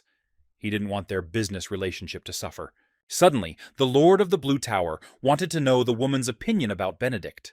He asked his assistant if she believed that he would win gold and the Olympics. The assistant sighed and replied that she highly doubted it. After thinking for a moment, Lawrence said that he still hadn't figured out what kind of magic the guy was using. The woman was surprised. She was sure her boss had been using his red eyes from the very beginning of the match. Lawrence replied that that was indeed the case, but he still could not see anything. The only thing he understood for sure was that Benedict had managed to destroy the magic formula. Lawrence admitted to his assistant that he interrogated the guy immediately after the match. Unfortunately, Benedict refused to tell him his secrets. The woman suggested that the guy might have used something illegal. The Lord of the Blue Tower shook his head. The mana flows and magical structure were too pure for that. Besides, the man still managed to find out something. It has now become quite clear that Benedict did not use modified magic. After some thought, Lawrence noted that the upcoming Olympics promises to be very interesting. Meanwhile, Benedict had just woken up in his bed in the dorm at the Obelisk Academy of Magic. His entire body ached terribly from yesterday's match. Despite the fact that the guy had slept for more than 6 hours, he felt very tired. Suddenly, Benedict noticed a message from his father on his phone screen. He advised his son to take a break for a few days for health reasons. The guy reread the message several times, after which he began to think seriously. The thing is, after yesterday's fight, Vincent left without saying a word. Benedict even assumed his father was displeased about something. Now the guy realized that Vincent was really very worried about him. A little later, Benedict went to Mimir. The girl was very happy to see him, and immediately began asking him about how the match went. Benedict happily replied that he had won the battle. At the same time, he did not hide from Mimir that the duel was not easy for him. The boy asked the girl for new books. He was especially interested in information about the fourth circle of expansion. Mimir laughed cheerfully and announced that she had collected all the necessary literature on this topic. Moreover, she advised Benedict to read every single volume. He was terribly confused because there were a lot of books. On the same day, Benedict had classes at the Obelisk Academy of Magic. However, the guy's thoughts were not occupied with lectures at all, but with the circle of expansion. He understood that the circles of the heart, resonance, and interaction formed a structure resembling a flower. The circle of expansion was built around these three rings, stabilizing their rotation within the confined space. By aligning the three circles of infinity, their magical effectiveness increased. It was obvious that once the structure stabilized, a large number of shortcomings would disappear. Benedict realized that in this case, even the magical eyes would become easier to use. The problem was that weaving this circle of expansion would be quite difficult. Moreover, according to the records that the boy found in the Mimir library, it took at least a year for this circle to form. Unfortunately, Benedict didn't have that much time. That same day, the guy held a training session for Liliana and Patrick. Benedict pushed his friends to give it their all. So when the break was announced, Patrick literally fell to the floor exhausted. When the training was over, the young man and Liliana decided to take a little walk. Patrick asked the girl what their friend was like as a child. Taking a sip of banana milk, Liliana replied that Benedict used to be very naive. The guy was very optimistic and often overestimated his own capabilities. It should be noted, however, that Liliana herself suffered from this. After thinking for a moment, the girl added that now, just like in childhood, she really enjoys following Benedict. Liliana was literally enchanted by the guy's magic. Patrick suggested that Benedict's incompatibility with artificial intelligence was a blessing, not a curse. Liliana had no choice but to agree with this. Patrick also told the girl that they should try hard to at least get close to their friend's level. They must prove that they are worthy of walking beside him. To achieve this, Patrick believed it was necessary to properly prepare for the Olympics. Liliana smiled. She completely agreed with the new moon. The next day, a new training session from Benedict awaited them. During the break, the guy decided to talk to Liliana face to face. The girl didn't object. She was interested in what Benedict wanted to tell her. It turns out the guy wanted to look at their schedule. Starting tomorrow, all Olympiad participants were allowed to skip classes. Benedict believed that training 8 hours a day was not enough. Now, he wanted to hold strategy meetings early in the morning. Liliana didn't object. However, she didn't understand why Benedict only told her about this. He sighed and noted that Patrick would have enough exercise for now. Benedict also informed Liliana that Lawrence's assistant had taken over the analysis of participants from other countries. This information greatly pleased Liliana. The next day, Benedict, Liliana, and Patrick met at the Obelisk Academy of Magic Square. Patrick was surprised by how unnerved his friends were. The young man was terrified that their opponents were exclusively third-year students. Patrick and Liliana were completely calm. In fact, the girl even declared that they were stronger than all the third-year students combined. These words were heard by a girl named Mary Gray, who was just passing by the young people. After a while, she called her comrades. The whole group headed toward Benedict, Liliana, and Patrick. Among others, Severin Ten was there. He was considered one of the strongest students at the academy. Also arriving was Gregory Bowie, an extremely gifted third-year New Moon student. Mary brazenly ordered Liliana to repeat what she had said earlier. The girl did not lose her composure, and again stated that she did not consider any third-year student to be her equal. Hearing this, Patrick immediately began to assure Mary that his friend did not want to offend anyone. He couldn't understand why Liliana had started to bully the senior so openly. Covering the girl's mouth with his hand, Patrick began to beg Benedict to at least not interfere in the squabble. He grinned and told the seniors he was very glad to see them. He suggested they have a practice match. When Patrick heard this, he almost lost consciousness from fright. The third-year students, however, liked Benedict's proposal. They were quite eager to compete with the second-year students. Severin suggested playing a 3-on-3 match. Benedict shook his head. He wanted all the third-year students to speak. That's why the guy suggested playing 3 matches against 7. Severin was curious about what Benedict was trying to achieve with this. He was sure the boy had something in mind. Benedict recalled meeting Severin several times before the academy. Clearly, the young man's attentive and calm personality hadn't waned. The guy told Severin that he wanted to spar, so that no one would have any doubts about their skills. Hearing this, Gregory became incredibly angry. He seemed ready to tear Benedict to shreds. A moment later, he rushed towards the guy. Severina and Mary watched this scene closely. Gregory asked Benedict point blank if he planned to demonstrate the difference in strength in order to seize the lead. The young man didn't respond to this. This further angered the third-year students. Mary shouted that their patience was not limitless. After thinking for a moment, she added that, in her opinion, Liliana and Benedict were strong, but their friend was weak. These words greatly upset Patrick. He was ready to fall through the cracks from shame. Liliana was outraged by Mary's remark. She instantly hated the third-year student. Benedict also became angry. He didn't like the fact that someone dared to insult his friend. Meanwhile, Mary, Severin, and Gregory demanded forgiveness. Otherwise, the third-year students promised to immediately teach the younger students a lesson. After a pause of several minutes, Benedict finally opened his mouth to say something. He stated that he was very irritated by the conversations of third-year students. Hearing this from his friend, Paturk burst into tears like a little girl. Liliana, on the other hand, seemed quite confident. Benedict then called the third years weaklings and advised them to immediately close their companies and start fighting. Gregory declared himself ready to fight all three against each other. No one in his company objected. Benedict chuckled. He was already mentally celebrating his victory. The guy suggested that the third-year students not waste time and discuss all the nuances of the upcoming battle. He also added that he does not plan to feel sorry for them. These words aroused contempt among the third-year students. Mary, without holding back her emotions, called Benedict trash. The guy said that if his trio wins, he wants the girl to do something. He wanted Mary to apologize to Patrick for calling him a weakling. When Patrick heard this, he was incredibly touched. He was pleased that his friend cared so much about his reputation and morale. The duel was to take place in the battle arena of the Obelisk Magic Academy. A field had already been established on it, Night Mountain. Benedict asked his friends if they were ready to fight. Liliana answered affirmatively, while Patrick remained silent.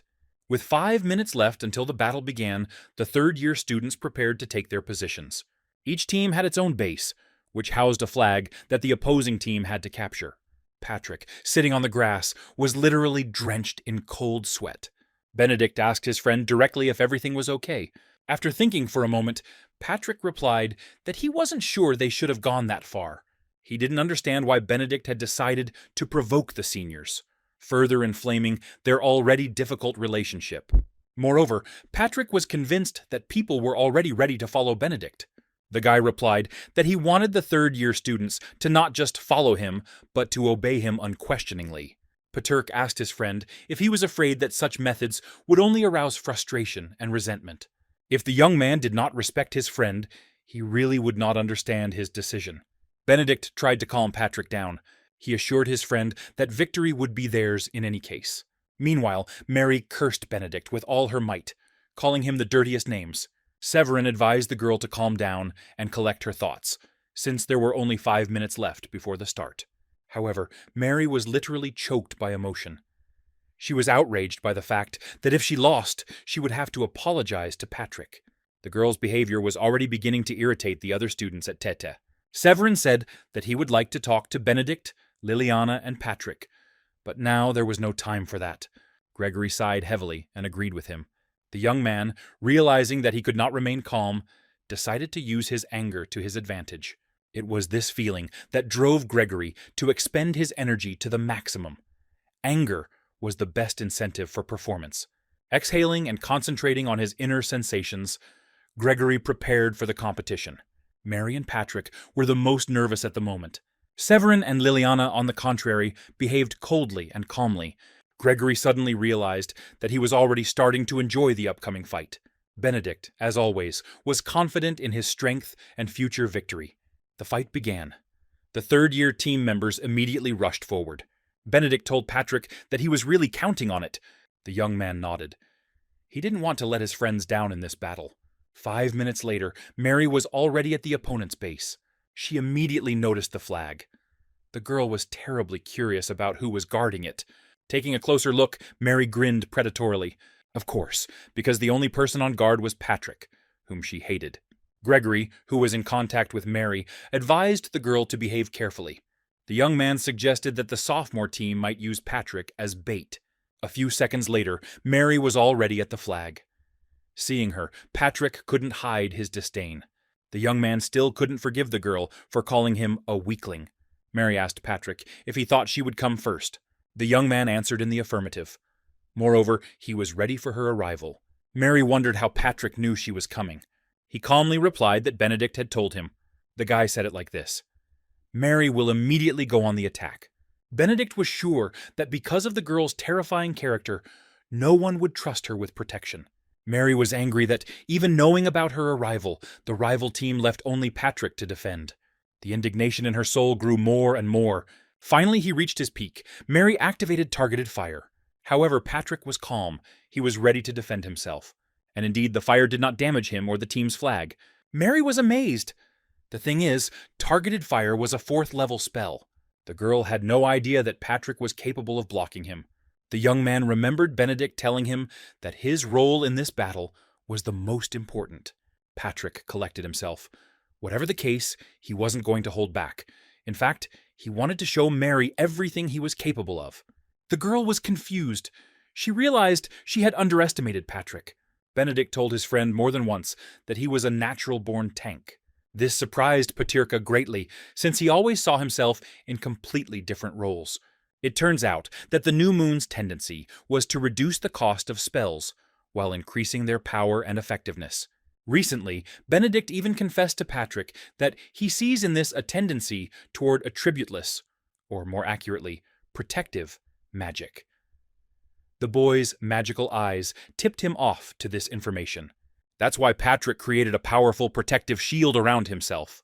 Mary was furious. She had planned to defeat the new moons in a matter of seconds. On top of everything else, the girl was terribly irritated by the fact that Patrick constantly spent time with Benedict and Liliana, as if hitching in to their successes. Marie sincerely believed that, compared to his friends, the young man was a worthless secondary character. She told Patrick so frankly. He only sighed. The girl hadn't told him anything new. He already knew he wasn't on the same level as Benedict and Liliani. However, he'd long since come to terms with that. Despite this, Patrick did not consider himself a weak magician at all. At least holding the flag at the base didn't seem like too much of a challenge to him. Mary became even more furious. She was furious that she was wasting so much time on some weakling. Other members of the third-year team rushed to her aid. However, the girl wanted to deal with Patrick alone. She threatened the young man that she would destroy him along with the protective shield.